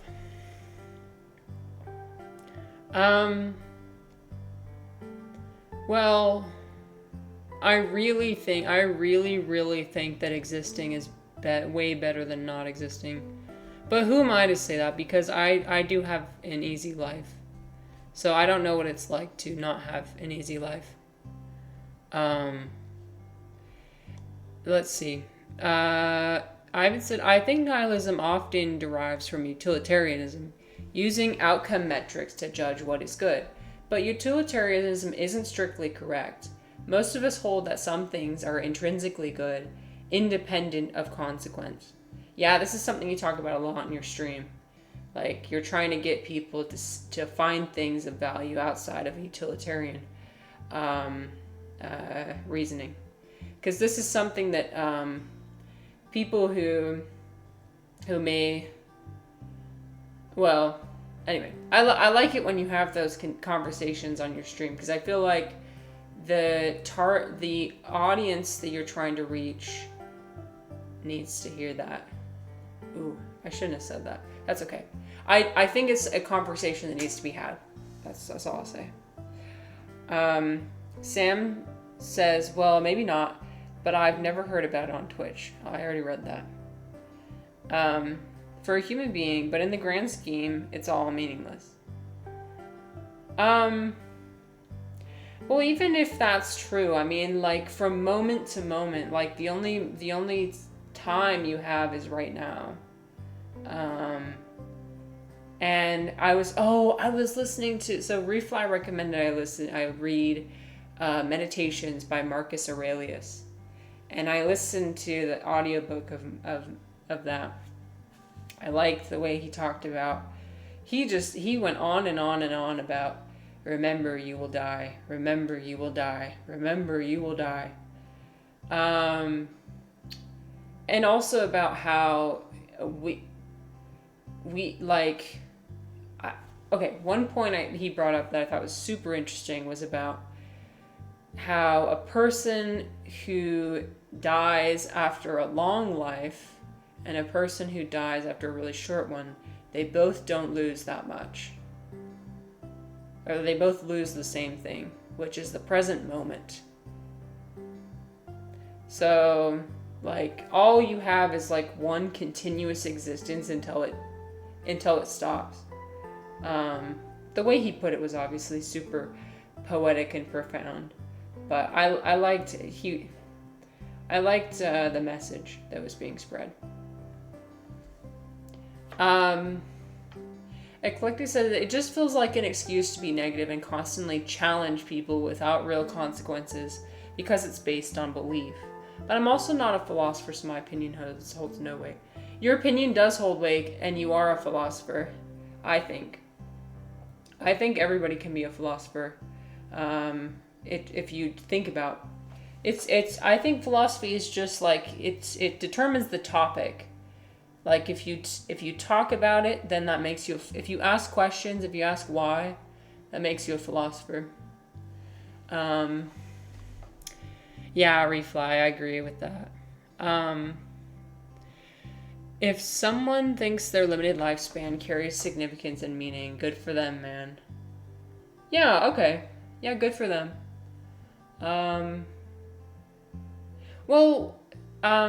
Spider, I will challenge you with this. Do you think you'll always have the same perspective? It's possible that your perspective might change over time. So wouldn't it be a good grace to yourself to be like, well, I don't know. That's the problem with people who choose to end their existence, is because they're not thinking about the possibility that in the future their perspective might change. I mean, everything about humans changes, right? Like, I started out as a Mormon. I didn't really believe it. I kind of did. I kind of just like through rote memorization of the principles and from copying everyone else. I did that. Okay, and then I shifted to atheism for a minute. And I kind of had that as my worldview. And then I shifted to Hinduism, and I had that for a while, and that was meaningful and interesting to me. And now I guess I subscribe to like an Alan Watts view, which is, it's very difficult to define, but like and that's within the span of 10 years. It probably has to do with my age, I know, but like, how do you know that 10 years from now, 20 years from now, you might not have some transformative experience that like changes how you feel about life, right? So robbing yourself of that opportunity would not be reasonable, I think. But that's just my opinion. Yeah, because like in 80 years, like, yeah, you might think completely differently. You don't have to change the universe for it to be significant. I think being able to experience it in the first place is significant enough. I agree with you, Galti, absolutely. But I can understand. I've been in that place before where I genuinely saw nothing, nothing that mattered, nothing that was meaningful. I would wake up and look forward to going to bed and ending the day so that I could at least have some sleep. Oops. I'm not revealing anything yet. But I changed. My perspective changed. I got out of that. I wanted, at some point, to end my existence, but I chose not to. And it was because I chose not to that I'm living a very good life now. But I think a lot of it has to do with just deciding that you like your existence. I almost kind of want to read that excerpt again from the Midnight Library because it's so... Oh, who is this? Because it was just so powerful. Like, it all depends on what we choose. Ivan says, we tend to not emphasize it in daily art and architecture, but humans also create very beautiful things. We do not only destroy. I do agree with that.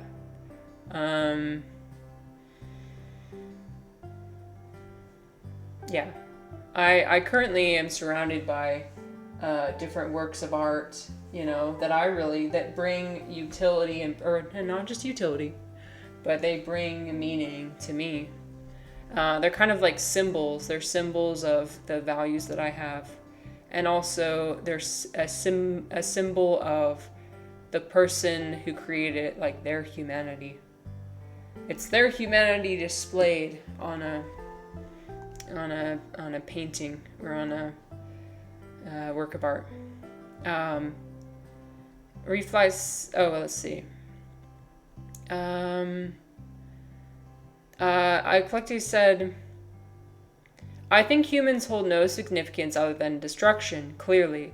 Look at the world right now. But we are forced to live whether we want to or not, unless you opt out. It makes no sense walking around grumpy and negative because nothing matters. All huffy and puffy. It's wild. That's valid. Yeah. I mean, that's true. It doesn't help anybody to have a bad attitude.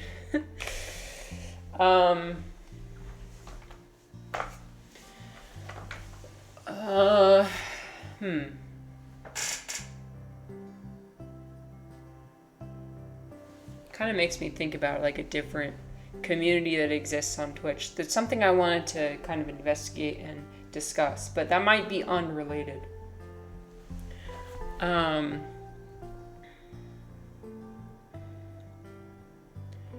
The fact that we are alive in general is insane. Such a small chance, and here we are. Why choose to act like nothing matters? It is a choice. It is a choice, for sure. So Spider said, my perspective will change only if I get a chance to contribute to something bigger. Oh, I've had that. I've wanted to. Yes. And the problem is how? Because it seems like nothing is ethical. At least that's the conclusions I've come to. I have no idea how to contribute because contributing to most things in this economy is will have negative consequences.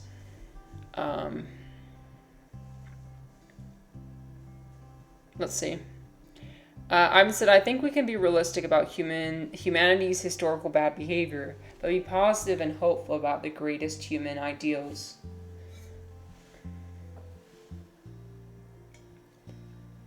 Oh, shit, that was hot. Here, I'm gonna pause my game so I can lock in on this conversation. This is a good conversation. Oh shit, I'm sorry. Fuck, I'm so sorry. My YouTube just... Let me lock in. Let me lock in on this conversation. Let me just lock in. It's so absurd. Okay. Alright. It's fine.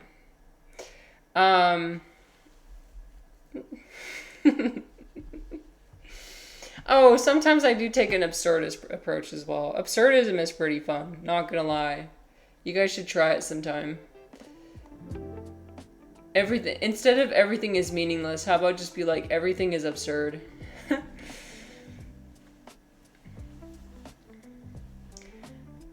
Leaving things better than you found them is a big reason why our existence does matter.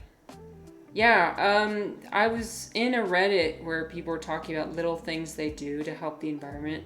And like somebody was mentioning how on their daily hike, or their daily, sorry, it was a daily run, they'll pick up pieces of trash on the way. And like seeing the hiking path get cleaner and cleaner every day because of them was very rewarding. It can be hard. I mean, these days it with computers and everything, I still have a hard time like seeing what impact I have. It's so much easier when there's it's something that happens in the physical realm. When it happens in the digital realm, it's not tangible what you've created. Some people still, I mean, some people do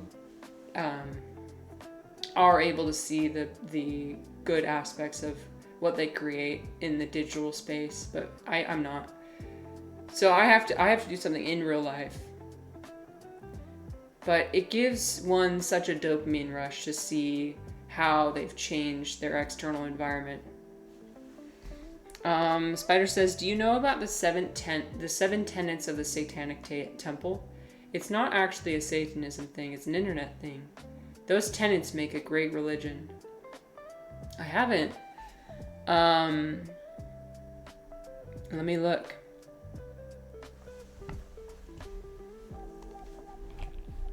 7 tenets of Satanism. There are 7 fundamental tenets. Okay, let's look.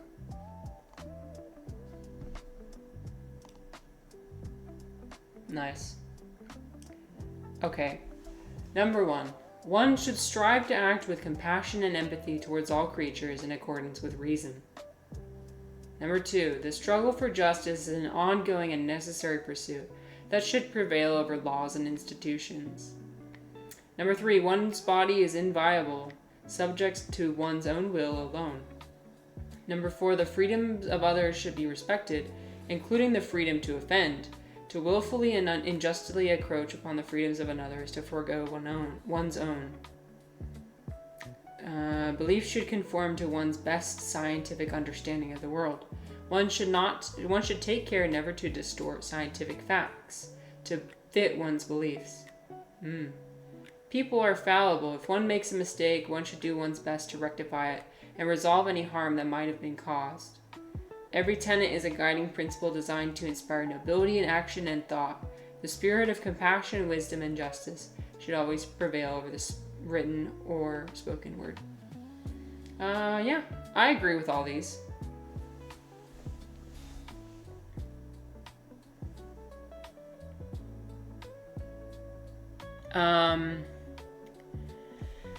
Eclectic says, we are born to die, but we have 70 to 100 years before death. Why waste it on having the nothing matters anyway mindset?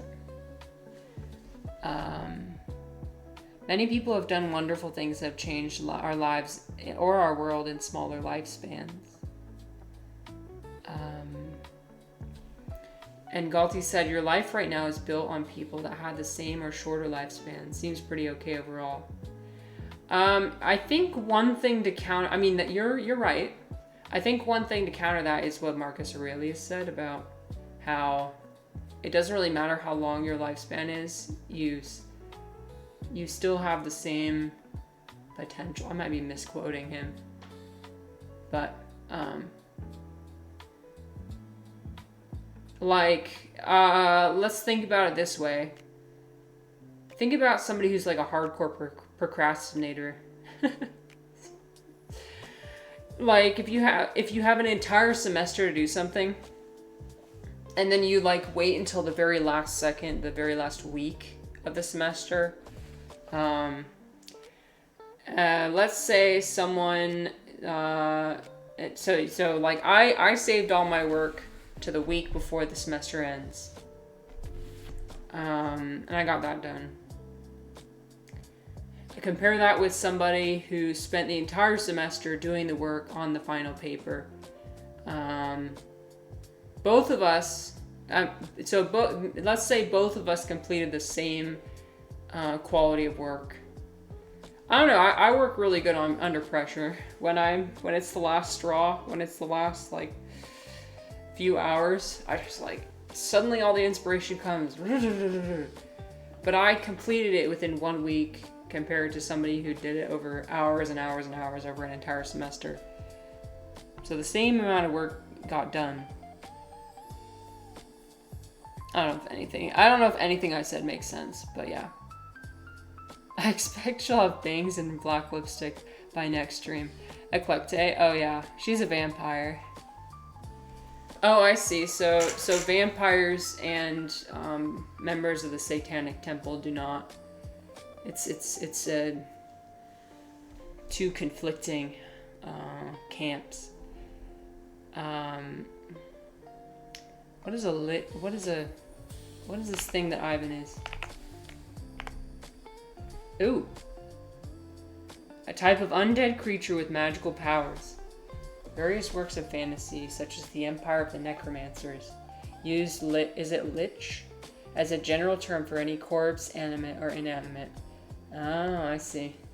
Looks pretty cool, honestly. Nice. A Satanist, bro. I'm nothing. What is it? What do you call nothing? What do you call somebody who doesn't subscribe to anything? That's me. I'm trying to find other people who are like me, because there are other people like me. So far I found Alan Watts. You think I'm an atheist? I'm not an atheist, Eclecte. Nope, I'm not an atheist. I have beef with atheists. Nah. I have beef with atheists. I'm sorry. No judgment. I'm not judging the atheists. I'm sorry. Sometimes I kind of tear atheists a new one, and well, it's because okay. The reason why. No. The reason why I'm not trying to target anybody specifically. But the reason why is because I feel like in this internet space, not enough we need to equal the playing field, right? I feel like if the atheists have had ample time on the internet to destroy, tear down the theists, and we should have equal opportunity tearing down. No, I'm sorry. No, I just I see atheism as like another religion that people subscribe to. One cannot tear down atheists. It's impossible. Well, I can sure try. Watch out, atheists. I'm coming for you. No. I watch... All it takes is me to watch one stream from an atheist debater, and I instantly cower away. I would start crying, honestly. I would cry. They would make me crumble. If I had the debate skills... it would be over. It would be over for you guys. Once I learn how to debate. If atheism is a religion, not collecting stamps is a hobby.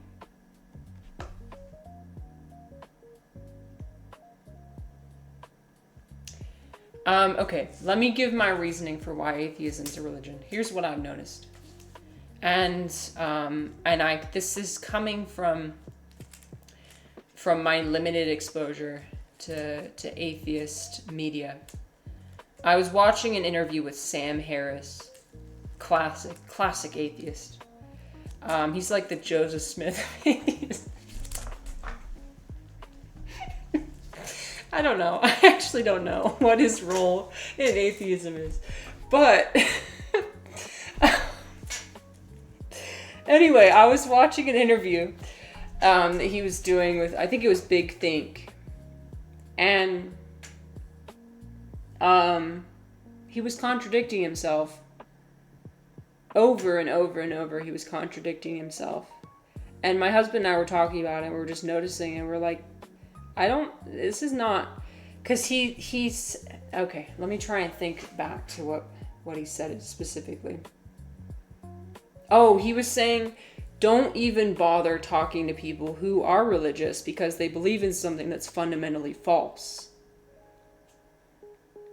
But then he goes on to laud atheism over and over again. And it's like, my brother in Christ, the non-existence of a God is also unable to be proven fundamentally. So you are believing in something that requires faith as well. Some aspect. I know that like with math calculations and probability and things, it makes it more likely that there is not a God. But still, there is an element of faith required. Although people would, you can call it a different thing. I don't mean to piss anybody off about that. I'm sorry. I probably piss people off. That is what I feel, though. It's an Adventure Time character. Oh. Let me see. I haven't seen Adventure Time.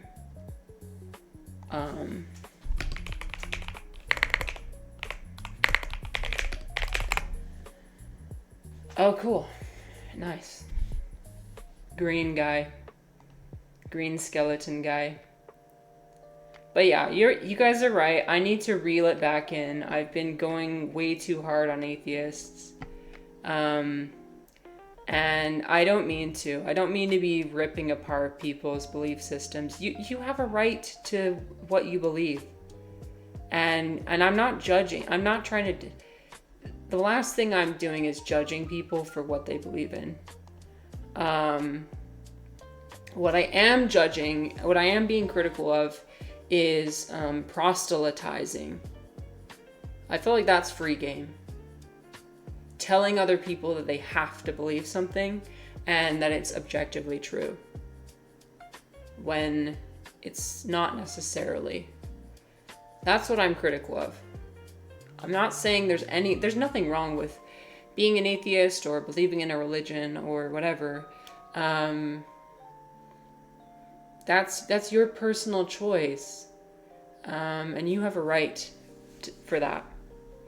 So, Collector says, I'm pagan. People hate my guts. I've learned to debate based on my edgelord years. Eclectic was an edge lady. No, an edge lady. Spider said, you know what they say, an atheist doesn't believe in 10,000 religions, but a true atheist doesn't believe in 10,001 religions.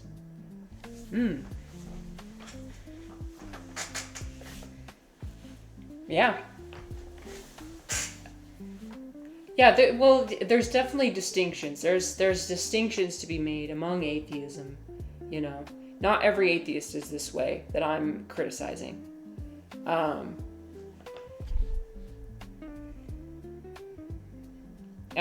Chunky says there definitely are atheists that treat it like a religion. I do not. I just don't believe in a God. And it's my opinion. I don't fault people for having a different opinion. Yeah, that's reasonable. Reflex said, in atheism we don't have prophets. So your golden plates wielding prophet comparison is invalid. Okay. Sorry, I was just trying to make a joke. I thought it was really funny and absurd. I didn't mean it seriously. Spider said, I'll tell you something. I have no problem with religious people in general, but I have a problem with those whose entire argument is based on their assumption that everything in the book is true. Yeah, and it's perfectly reasonable to be critical of people who will deny facts if they don't align with their belief system. I don't think that's okay.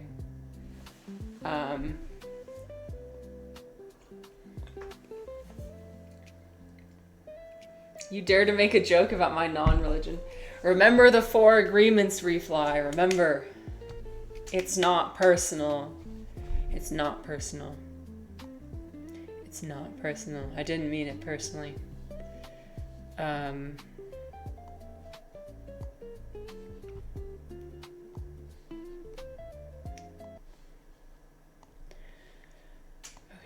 We're gonna go back to our foraging. Oops. Okay, there we go. I'm actually looking for pigments for my next artwork. Explain the kappa emote. I know you need me to explain it because I actually don't understand. I mean, you need to explain it to me. I can't explain it. I see you use it though. I know the kappa emoji and the frog emoji, which has come full circle, is my understanding. Started out as like harmless internet humor, then became tied to certain extremist political groups, and has now been reclaimed as free game. Just funny humor.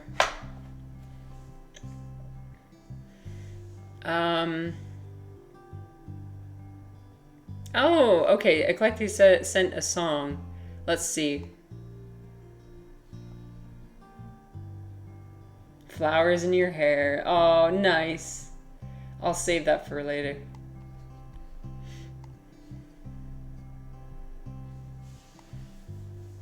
It was always free game from the start. Okay. Could you bring me 2 pink mushrooms? Oh, okay, I saw a pink mushroom up this way. We're gonna go this way.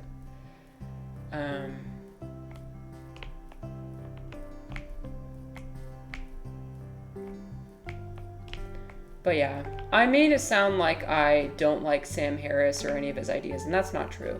I think he does have some good ideas. But like anybody, he is a flawed human being.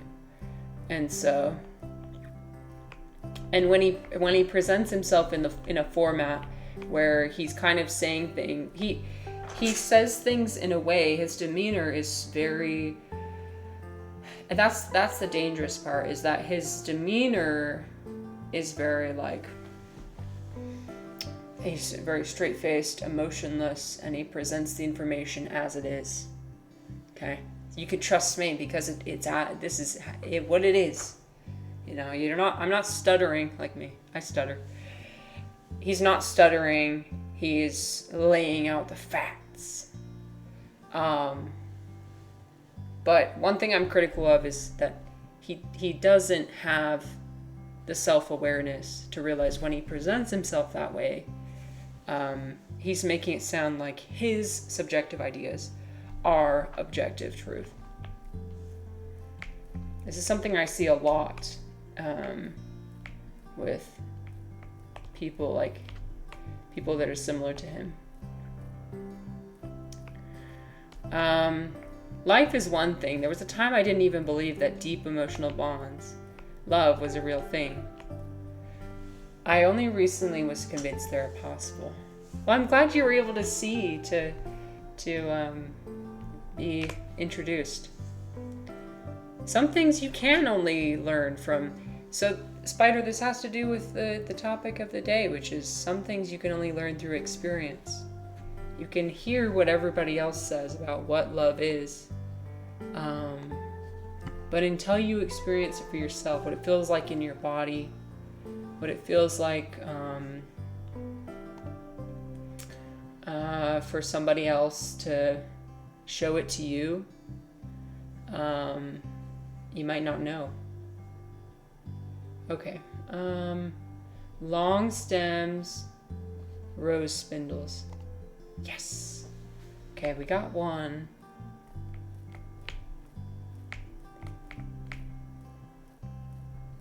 I feel like I'm learning more and more and more what love is. From my marriage, but also I think I'm going to learn even more when I have kids as well.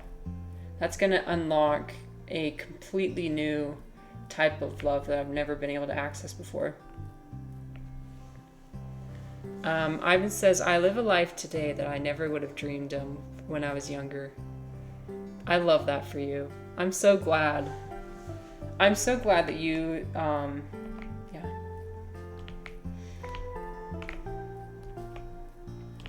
you persisted. You never know. You never know how life's going to turn out.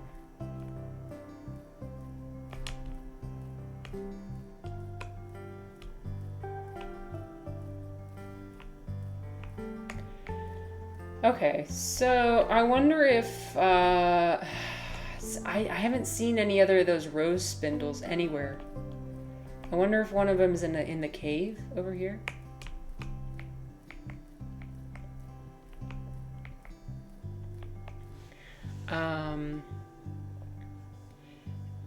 Collector says age really makes a huge difference with how we think, as much as it's annoying to admit. Yeah, it's pretty nice to have my frontal lobe be developed fully. We don't believe it until we hit the age of realization. Actually, no, my frontal lobe is not finished developing yet.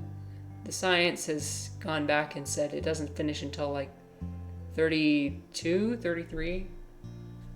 I still got some time. No, the brain is always adding new connections. That's a myth, is that the brain like somehow stops adding connections. It's always adding connections. And like when life experience comes with age. Okay, let's see.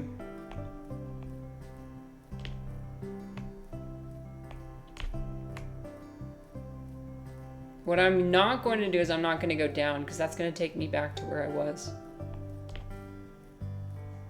Yep, okay. This is going down, so nope.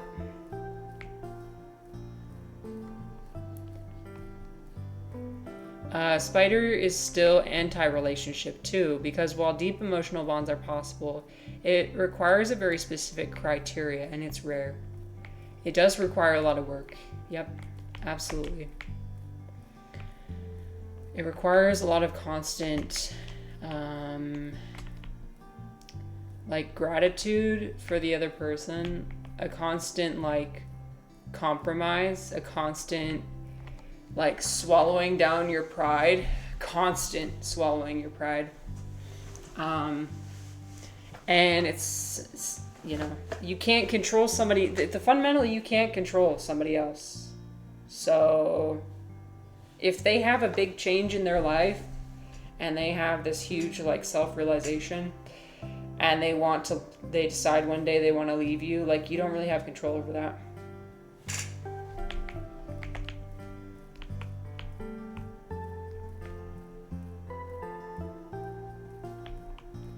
Okay.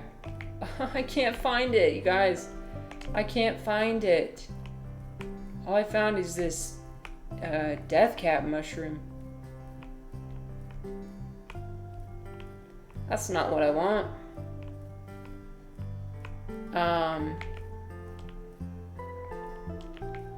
Yeah. I think younger me would be a lot happier too.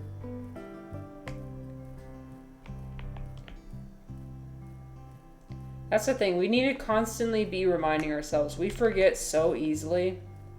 We get really good at adjusting to everything and forgetting about who we were before, forgetting about other people, forgetting about like, for example, when I was on my trip in Oregon, I basically forgot about everything in my life here. I was just adapted to like, okay, vacation mode. Because Something like that. That's why it's so important to go outside and touch grass and like meet people who are different than you. And it really is eye-opening. Like, whoa, okay, I've been sitting alone in my house, going through the same thought patterns over and over and over again, which is kind of not helpful.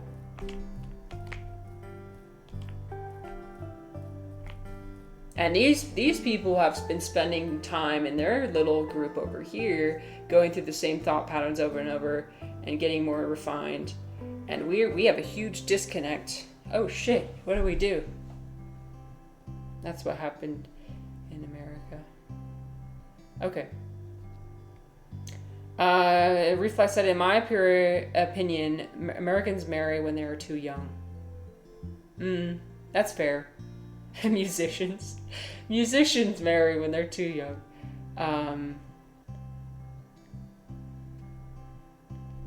Ivan's talking about when he was 21. Eclectic says, I'm happy my attempts didn't work out. Life has been an interesting experience. That's good. Yeah, that's really good. Oh, I see. So Ivan got married at 21. Wow. I do not regard the marriage as a mistake, per se. I think that's good. Well, that's very good. The whole Midnight Library book that I read recently was about living life without regrets. Regret just isn't helpful. Hi, Eris. What's up? Oh my gosh, I'm stuck. Hold on. Okay. Eris, we're foraging for mushrooms today, and we're talking about doomer topics. It's good. It's good. It's good. We're having a great time. I'm so grateful that everybody's here, spending time with me today. Even though we're not having a manic Monday. We had a manic Monday on Monday. We're having a depressive Wednesday. Too bad Wednesday doesn't start with a D. Damn it. Ivan says, we were well matched at the time, but grew apart. Reflex said, I cannot imagine being married in the early 20s. Yeah, I got married when I was 24. So, it took a lot of adaptation. But every marriage is different. Ivan says, I was not a massless husband. Reflex never gonna live that down. I said I have a massive husband by accident. It was an accident, okay? Jeez. I would not brag about something like that. Plus, I don't really care about something like that anyway.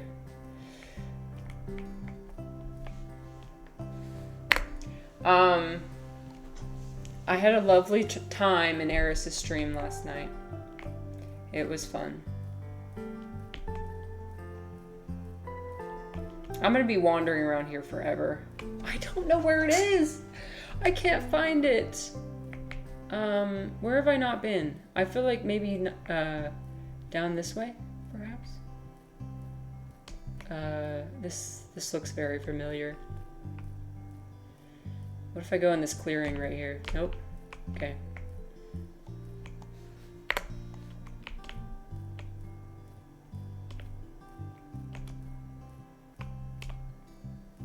Yeah, but Eris had some very interesting discussions on his stream last night. I love how he hosts a space where people feel comfortable sharing things about like their sexuality, which is a very taboo topic. But it's like a judgment-free space to have these type of discussions. So I think it's awesome. Alright, I don't know.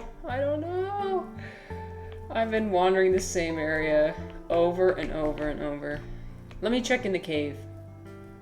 The cave is this way, I think. Yeah, okay. I can't go in there still. That's fine. That's fine.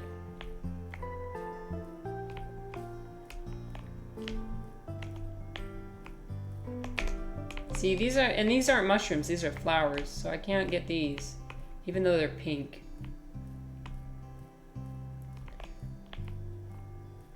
I think this game's cute though. It's kind of I think there's only going to be this one map, but I thought it was really adorable, and it's free, by the way. So it's called oh, I actually don't know. I forgot what it's called. It's called The Mushroom Journal. Marissa has never seen the supermarket fight between Stone Cold Steve Austin and Booker T. I haven't. You're right. I haven't seen that. I don't even know what you're talking about. I suppose I missed out.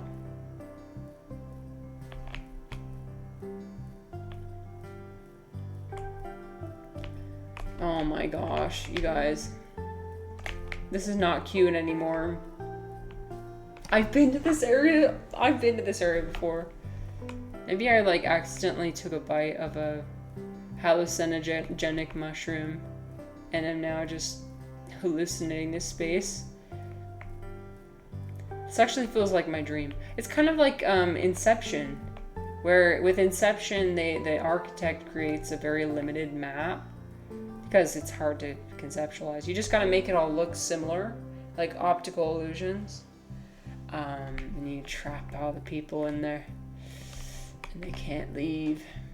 But if the projections, if the person's subconscious starts noticing that the similarities in the environment, the dream starts to crumble. That's my favorite movie, by the way.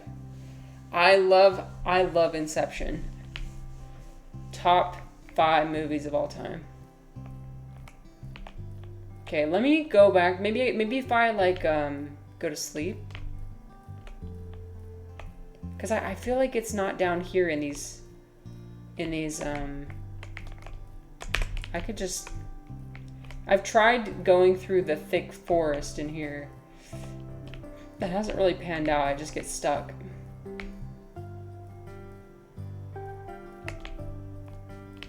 Tragic. Okay. If I sleep, though, that's just gonna make me... I think that's gonna make it all reset.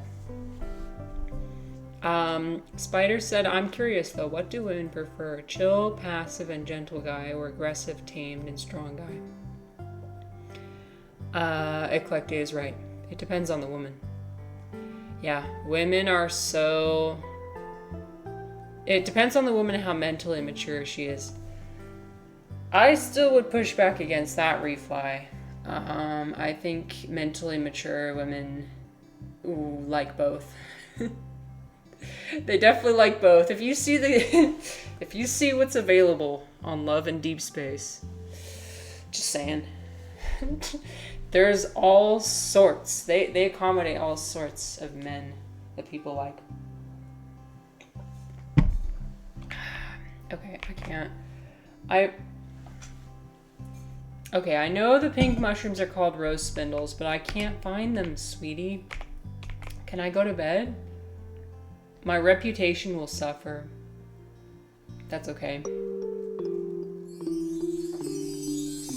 I don't care about things like reputation.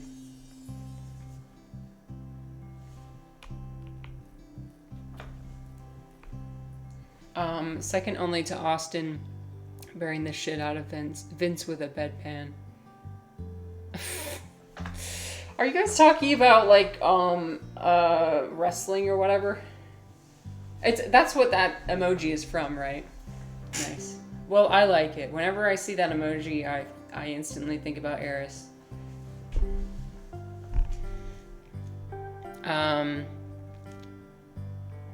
I genuinely think we're stuck. I don't think we can progress. We're just gonna keep wandering around the same area over and over. I'm getting bored. Not of the conversation. I'm getting bored of the game. Maybe I'll go back in later. I could look, I don't suppose there's a map or anything. Probably not.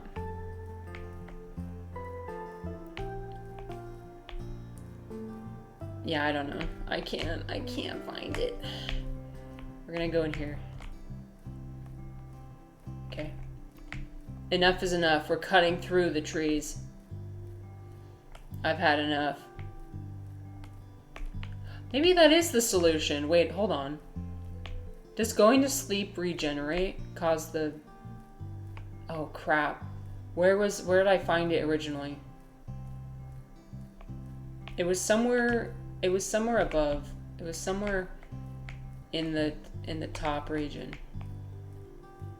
Let's go look at the place where I originally found it. Reflex said, time to channel our inner game developer. This game's graphics would hugely improve if self-shading was done on the graphics. I don't know what that means, but I'm sure it would. Alright, get on it. No, I like it. I like how it encourages you to learn how to forage. But yeah, the map is a bit repetitive.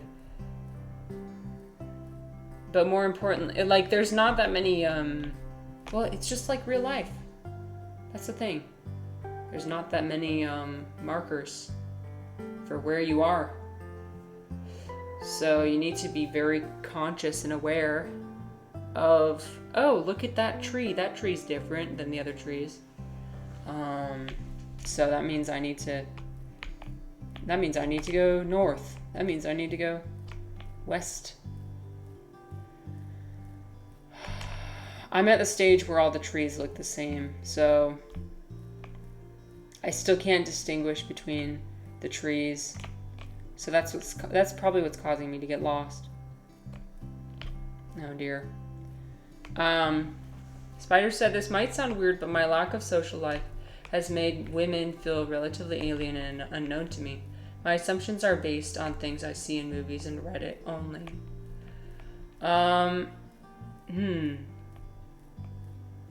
Well, I think it's good to... I was gonna say expose yourself to women. Please don't expose yourself to women. But it's good to have face-to-face interactions with women. Twitch is not... Don't take anything I say seriously, first of all. Unless you're massive. No! I have never... Okay, I'm quitting this game. We're gonna go back to our other overlay. Unfortunately, I've had enough. This was cute, though. I liked it in the beginning. Alright, how do I go back to my... But, like, I don't know who gave men the idea that giving a dick pic is a good idea. No woman wants to see that. I'm sorry, we just don't. No, we don't want to see that. Okay, I'm gonna play my music now, and it's not gonna be blasting. Okay. Spider, I don't think it's weird. That's the thing. I wanna come out and say that. I think there's plenty of people that are like you. I mean, I'm like that too. Like, when I was in college, like, I only had friends who were women. I didn't interact with men a lot, unless it was, like, in a dating capacity, in a dating context. But since then, I've tried to become friends with men more, which I think is a good thing.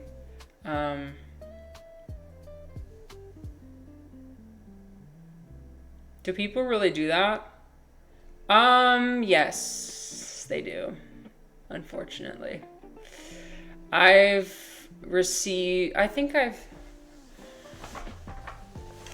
Okay.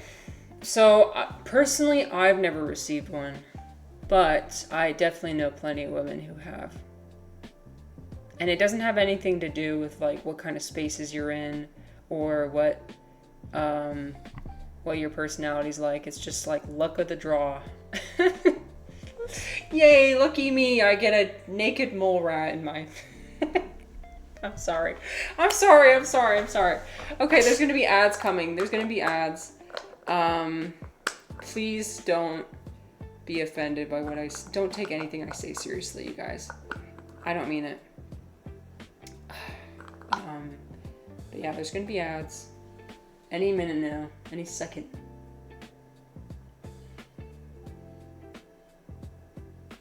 Eclectic says, I think the wiki lore would need to be censored if we got down to really knowing me. We all have our secrets. We all have the things that we have behind closed doors. I know, I did it on purpose, Eclectic, so that people will subscribe. No, I didn't. I can't control when the ads run, unfortunately. It just notifies me, like, oh, it's gonna run ads. Oh, right now. It's running ads. Insane marketing, yeah. I'm the mastermind behind the ads. I'm thinking it out in my mind. No, I'm not. Let's see. Oh yes, Eclectic said this before. Not all women are like me and hate pictures of them. So I need to take back what I said. But I don't like them. And I know a lot of women who don't either. There's so many women out there, you guys. It's like nearly half the population. We're all going to be different. And that's the beauty of humanity. We got a whole spectrum of people amidst the tiny what's the word I'm looking for? Microcosm? No, that's not a...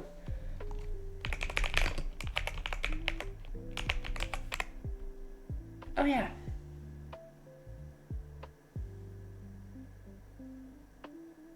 No, not really a microcosm. You know what I mean? Where it's like Twitch. Twitch is a very, very, very, very, very, very, very small subsection of the population. I would recommend to anybody travel to a different country if you have the ability. Travel even to a different state if you have the ability. And if not, then try and like consume media from a different part of the world. The internet allows us to do that a lot more easily than we did in the past. But yeah, Twitch very much only encapsulates a very small subsection of the population. I'm assuming primarily wealthier regions in the world.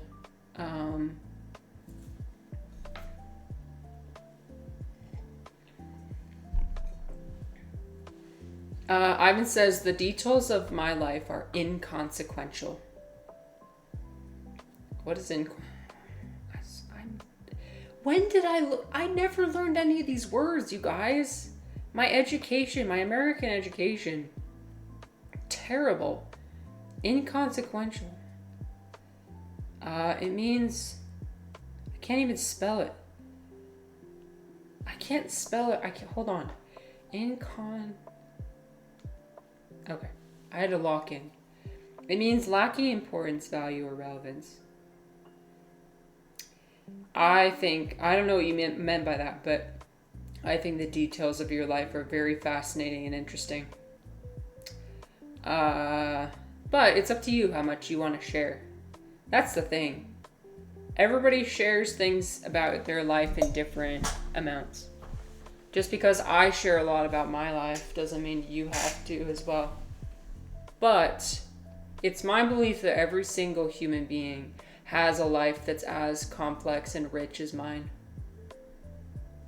Welcome back. Welcome back. Welcome back.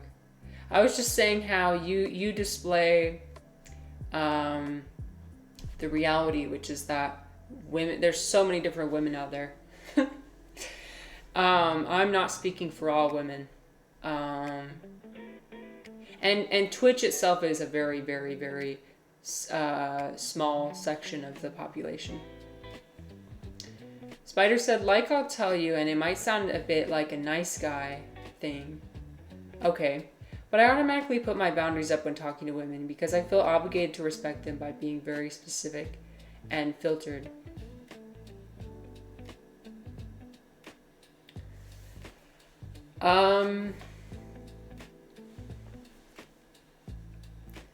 Yeah. It's rough out there. I'm not gonna lie. Like, you can't control how other people will respond to what you say. So sometimes it is better to just be generally respectful all the time.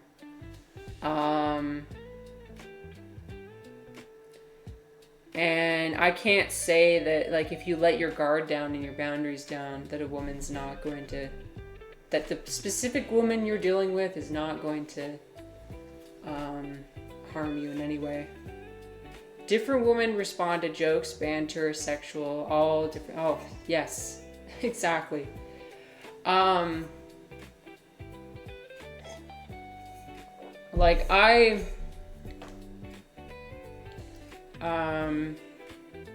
the way that I respond to you is not necessarily the way that another woman will respond to you.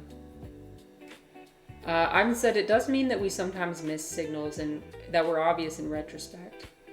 Isn't that amazing? How, I was thinking about this the other day, about how we collect evidence. We're collecting evidence and data all the time, our subconscious is. And only when it's relevant are we able to just pull it all up. We're able to recall everything, right? So if you, like, you talk about, like, noticing the signs, noticing the red flags, right? I think that's what it, like, they probably didn't even come into your conscious awareness when it was happening. But now that it's actually relevant, when you're looking back and analyzing a past relationship or argument or whatever, suddenly you have access to all this new data. It's so crazy how the mind does that. But that is why being a Twitch streamer is kind of dangerous, because I should not have the power to go back and hyperanalyze the conversations I have with people, because I will abuse it, and I do. When you're telling your buddy about what happened. Yeah, when somebody brings it out of you. When somebody's, like, asking you questions about it. Some information cannot be pulled out of here unless prompted. Isn't that so cool? Eclectic says, as a woman, I'm upfront rather than giving subtle signals or hints toward things.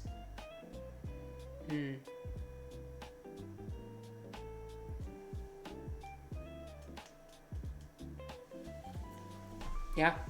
Yeah, some women are upfront. Some women are more, passive. I feel like I tend to be passive. I tend to... The mistake I always make is I think that my husband can read my mind. He can't. Unfortunately. Unfortunately, he can't. Life would be so much easier if he could, though. No, it's good. It's good that we don't have access to each other's minds all the time. We have our own private space. That's just for us. Let me look and see if I missed any comments. Please let me know. I don't like seeing myself this up close. Oh my gosh, Ivan, thank you so much.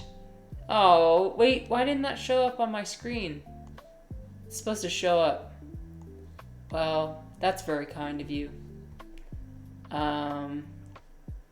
For financially compensating me.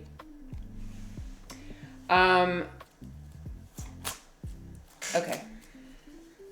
Refly said men and they're not being able to read women, their mind, right? Yeah, I know. It can get dangerous, I feel like, when men only talk to men and women only talk to women. Who was it on Discord that posted? I think it was in Eris's Discord, where somebody posted about like a woman who wrote a book about the sexes, and they both got super angry at her for not blaming the other side. And she's like, I did my job. Because women, there's a lot of women who want to blame men for everything. There's a lot of men who want to blame women for everything. Spider said, I know Twitch is a weird place, but once I was watching the stream and said, good afternoon, miss, I expected her to return the greeting, but she said in an angry tone, what is it, Spider? Just say it out. You want me to dominate you? You want to give me money? Say. What? Wait, what? Yeah, you can't. I mean, you just can't predict how people are gonna respond. That's insane. Yeah. You can't control how other people respond to you, but sometimes it really surprises you because you didn't intend to be perceived that way, but it came across. Was that on the Dom? No, I haven't started that yet. Oh, but if I did start that, I wouldn't let you know. I keep it a secret. My FinDom channel. Oh yeah, it's happening. It's definitely going to be happening. Yeah. I don't think I have the capability of doing that, actually. She seems nice. She seems fun. Hey, there's people out there who would say that about me, though.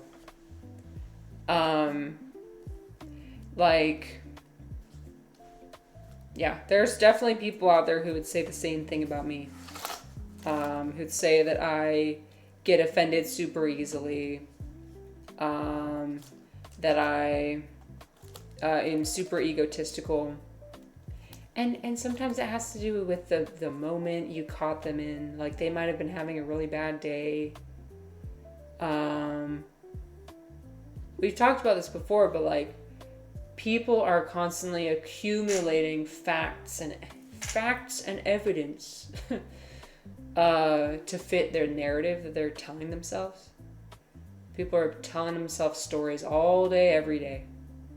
And if there's one fact, like one little data point that comes in and either challenges that or triggers that, boom, they get pissed. Ivan said, for a time I was a volunteer photographer for a thank you, DCI, welcome, a gothic art zine in Chicago. That's awesome. I want to make a zine so bad. That's so cool. After being in that underground for a few years, that response sounds relatively normal.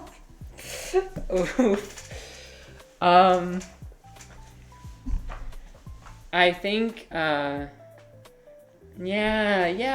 flowers are blooming outside, so I was like, I'll stick them in my hair. Haphazardly, and it make it look like I tripped and fell outside. That's the vibe we're going for, is we tripped and fell in a flower field, and the flowers are just haphazardly just... I can't control how they lay in my hair. You see that the stem is hanging out. My hair is thick, so that's what allows them to stay in, but I can't control the direction in which they stay. And also I can't understand that this is this side and this is the other side. It's like mirrored or something. Hi Luther, what's up? Welcome back. We're talking about so many topics today. I'm doing okay. I had a crash out earlier, but mostly everyone who was here for that is still here. So I'm appreciative of that. People have patience to last through my crash outs. Thank you. Oh no, Spider's getting PTSD.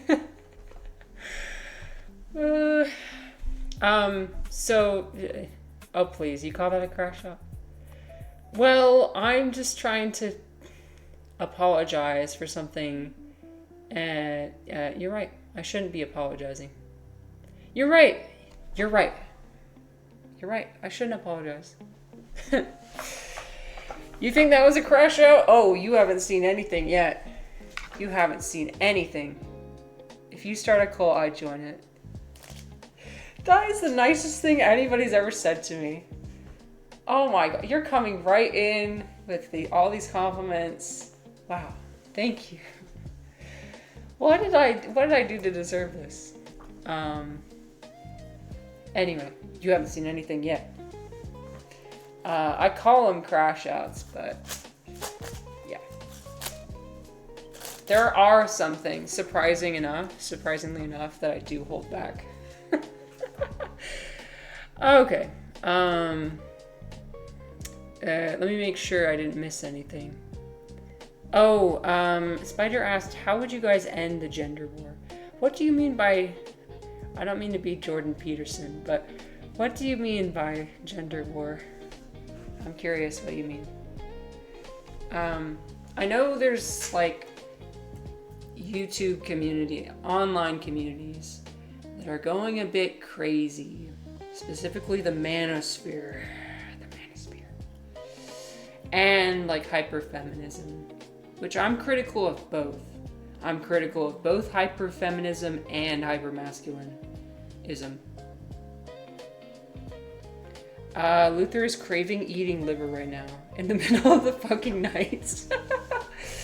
Luther is craving adorning a crown of flowers and sacrificing a bear in the middle of Sweden right now. The crash out was about politics and self-hatred. Hey, your daily reminder. Let me remind you. Accept yourself. Love yourself. It starts with you. It starts with you. Accept yourself. Love yourself. Yeah, that's a Midsummer reference. It's my favorite song. Accept yourself.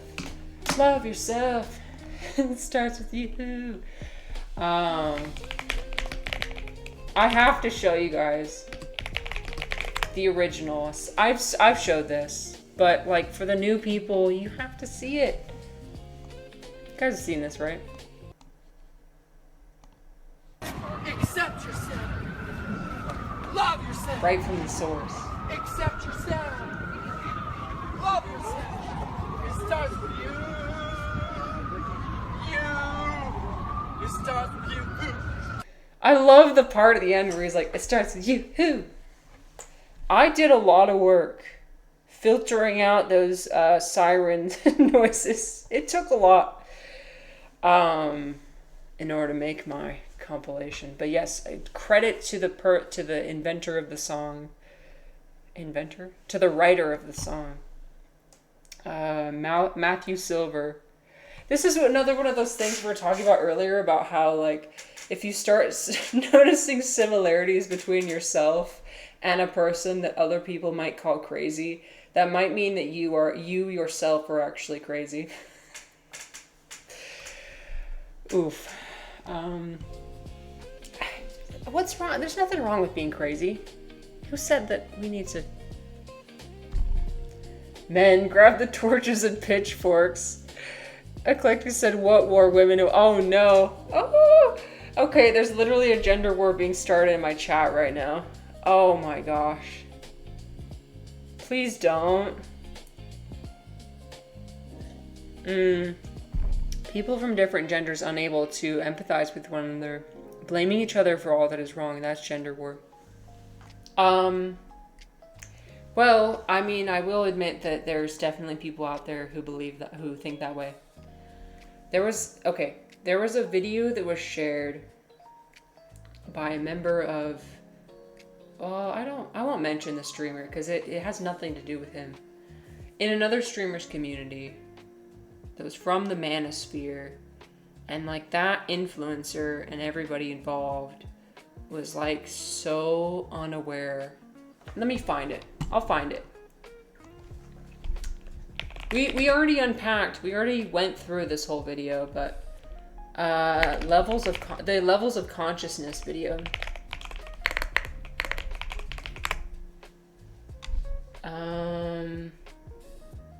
Yeah. Ho math. Yeah. So ho math is exhibit A. What? Put with Vsauce? Why would you lump those two together?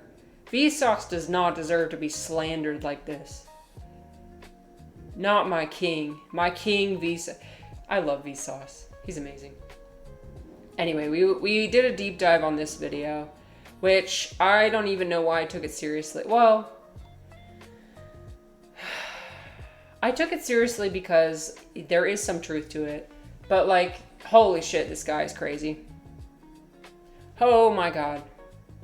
Oh, brother, not ho. I know. We already talked about it way too much. Way longer than we should have. And I apologize for that. Sorry. But yeah, you're right. There are spaces on the internet, and those videos have thousands of views and thousands of people commenting, agreeing with the poster about how women fundamentally are less than men and need to submit. And it goes God, men, then women, then children, I think, or animals, perhaps. Either way, it's like, whoa. And every single one of his videos is like criticizing women. If you ever, okay, tip number 1.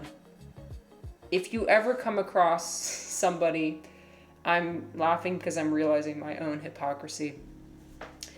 If you ever come across somebody who proselytizes about all women are this way or all men are this way, watch out.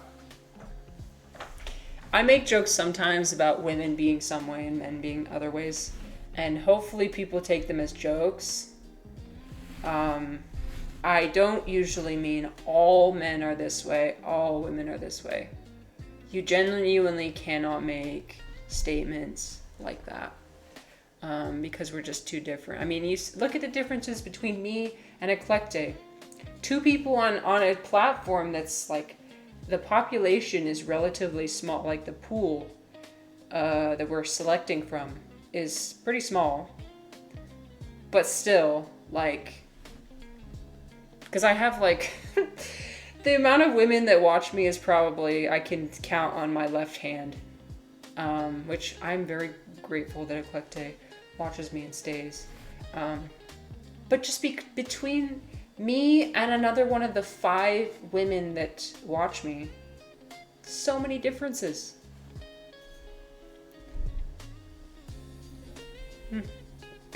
Refly said there is one true video, the crazy/hot scale of women. Yeah, sure.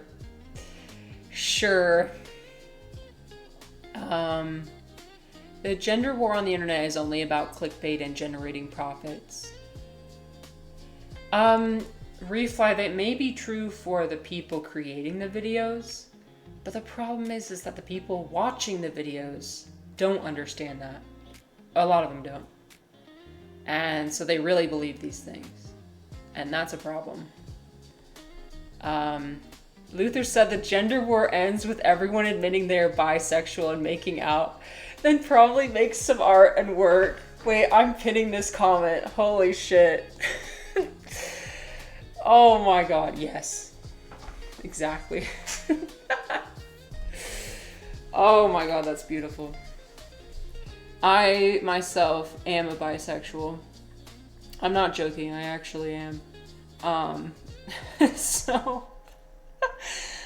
I love that comment. Gamer Bros, right? What's up, Dom? How's it going, Dom? I don't know if I said hi to you already, but welcome. I hope you're doing fantastic this fine morning. Gamer Bros, rise up. Luther said, despite whatever issues I've had in my dating life, or lack thereof, I can never hate all women, because women make beautiful art and do cool streams on Twitch. Oh my gosh, so many. True. Women do make beautiful art. Many women do. But yeah, we need to be really careful about these all or nothing statements of like, all women are this way, all men are this way. Because, I mean, the only way to verify that is if you have met every woman or every man. And that's simply not possible. That's my logic that I'm going with. Eclectic said, man's dating, number 1, God, number 2, man. Yeah, he can't give birth. That's hilarious. It's pretty cool that women can generate their own beings within them. That's pretty awesome. Yeah. I'm looking forward to being able to do that myself as well. It's going to be a surreal experience. Have another being inside of me that I am generating and creating. It's so wild to think about. I love Luther's logic. So Luther's logic is, I love movies. Women make movies. Therefore, I love women. There's probably a name for this thought pattern, but a correlation and causation.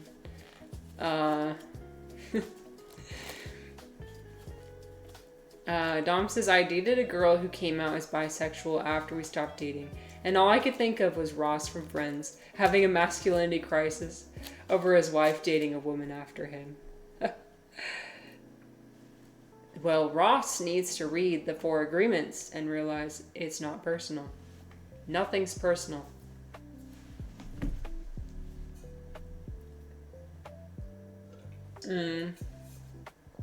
Luther has asked out 2 women who turned out to be lesbians. Spicy. Answer me, do I need a nihilist GF? Okay, Spider. Actually, I'm of the personal opinion that it makes things a lot spicier if you date somebody who has a different worldview than you. It makes it a lot harder, though. Like, for me and my husband, we don't believe the same things about what's going to happen to us after we die. And in fact, we disagree on a lot of things. But it's very fascinating to, like, constantly, like, try and learn about this worldview I really don't understand. And it also, like, I feel like it holds me accountable. Or like it helps keep me in check. Like, it keeps me from spiraling out of control. It gives me a new perspective. Cause like my husband just believes we die and go to black, and that's it. So I guess he's basically an atheist or a nihilist. He really loves here. If it could be summed up in one philosopher, my husband loves Yuval Noah Harari. Yeah, so he likes Harari. If you've ever seen the book, I'll show you what the book, Sapiens or Homo. These are very common in Barnes and Noble stores. Kind of reminds me of Malcolm Gladwell, in a way. Just the way and I don't know anything about what's in the book, but the way the cover is framed. And that's the thing. My husband loves this philosopher and reads him all the time. I don't know anything about him. But if I wanted to learn more about my husband, I could read these books, and I think I will in the future. Imagine existing before the 4 Agreements was released. It must have been a very hard time indeed. Actually, I can imagine that, Dom. Because before I read it, I didn't know it existed. And I was quite depressed. So, yeah, it kind of sucked, honestly. But now I have my crutch of quoting this, of name dropping this book. I use it to protect myself. Let's see. Luther said one of them is a good friend, a loser just like me in the dating sphere.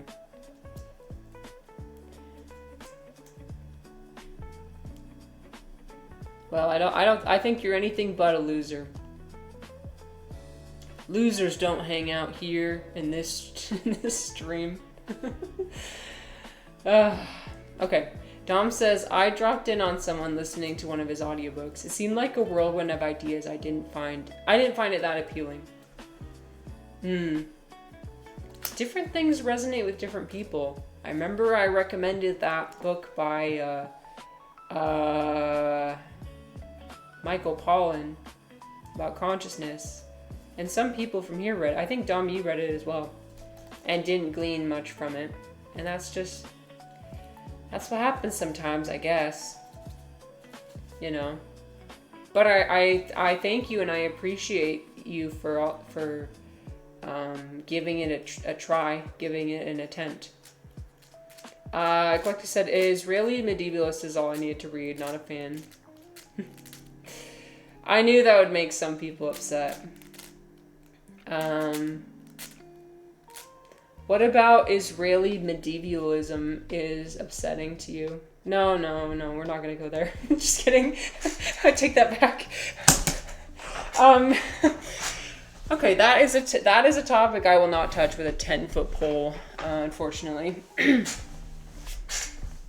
DCI said, people eat sandwiches in your honor when you die. That's pretty much it. Mods enable emote only chat for 5 minutes. No, it's a very relevant discussion to be had. It's just I am simply not educated enough to have that type of discussion. I wouldn't even get started with all that. I think there's like places to have specific conversations. And we want to have conversations where it can be the most productive, I think. No, I know you can. Yeah, I know you can. I'm being a bit defensive, I guess. Because I know some people also get really mad when somebody like me says they don't even want to have that conversation. And I'm not saying it's not a problem and not an important conversation. It's just like, I don't know what would be solved by me discussing it here right now. Okay. Luther said, reincarnation is a very fun idea, even though I don't believe it. I'd love to be reincarnated as a blade of grass, live for 3 days, and then be eaten by a cow. Huh. You want to have the experience of being chewed and digested and being fermented into methane. Okay. Don't cows have 2 stomachs?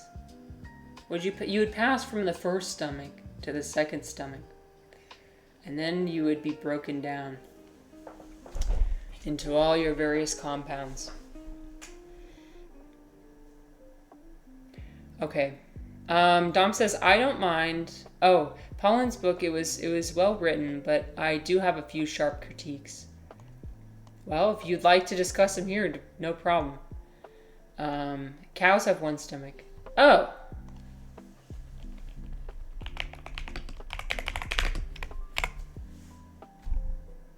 Oh. It comprises 4 distinct compartments: the rumen, reticulum, omasum, and abomasum. Okay. I don't know where I got the idea that they have 2 stomachs. They have a very large stomach. Oh, sorry. Vor warning. Vor warning.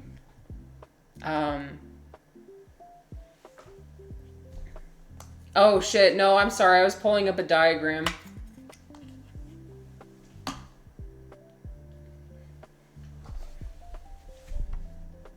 I didn't mean to, sorry, I didn't mean to fact check you. I was just trying to pull up a diagram. I wanted to see what it looked like.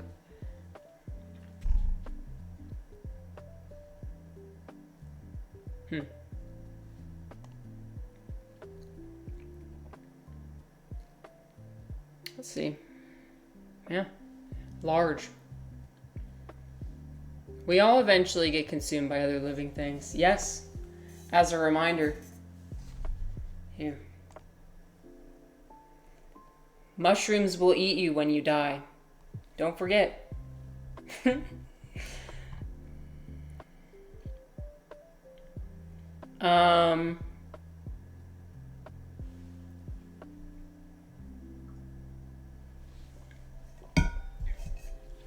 This isn't a debate type of chant. Wait, where did Italianness come into this? Oh, Luther has started learning Italian. That's cool. Italian is a beautiful language. Ooh. Refly. Dom says, I think if you had pressed me before I read it, I would have said plants are conscious. But the science he lays out is so dope. Oh yeah, the plant stuff in his book was awesome. That was definitely the strongest point.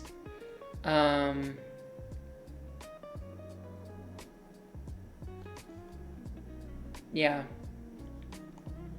Just like the different ways that plants interact with each other, like how they sense so many other things that we as humans aren't able to sense. I think is super fascinating. And how they kind of make decisions about where to go next, or where to place their roots next, and or even like place their stem next and round it around a branch or something. Luther said, nothing super hard because I know French. It's fun. Hopefully I'll get a little fluent soon. Learning languages is really fun. Yeah. But if you don't use it, you'll lose it. Alright. I think we come to the time of the stream where I'm not making any sense. So, let's look for somebody to raid. Thank you guys for being here.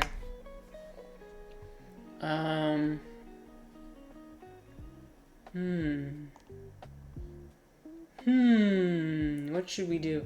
Ooh. We could raid. I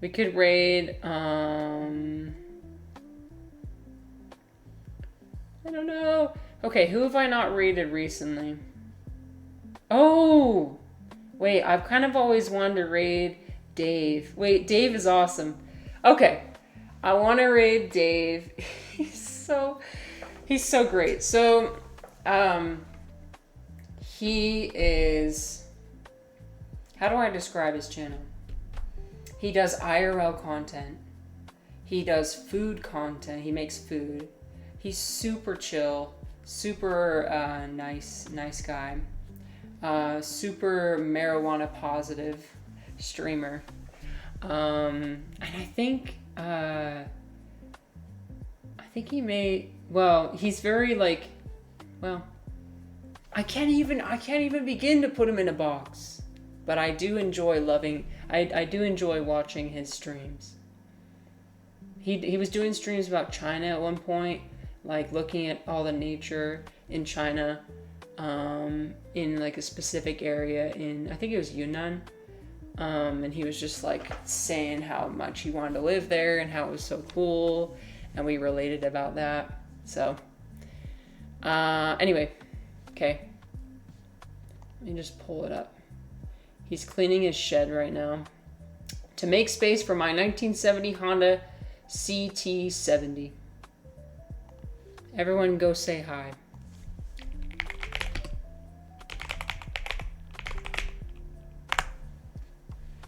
Thanks, you guys. See you next time. Bye-bye. Have a fantastic day. And we'll hope that we have a 5 mushroom day coming up soon. Massive. All right. Refly had to get one last massive in there. Thank you. Okay, bye. Everyone say hi to Dave. He's so cool. Okay, bye.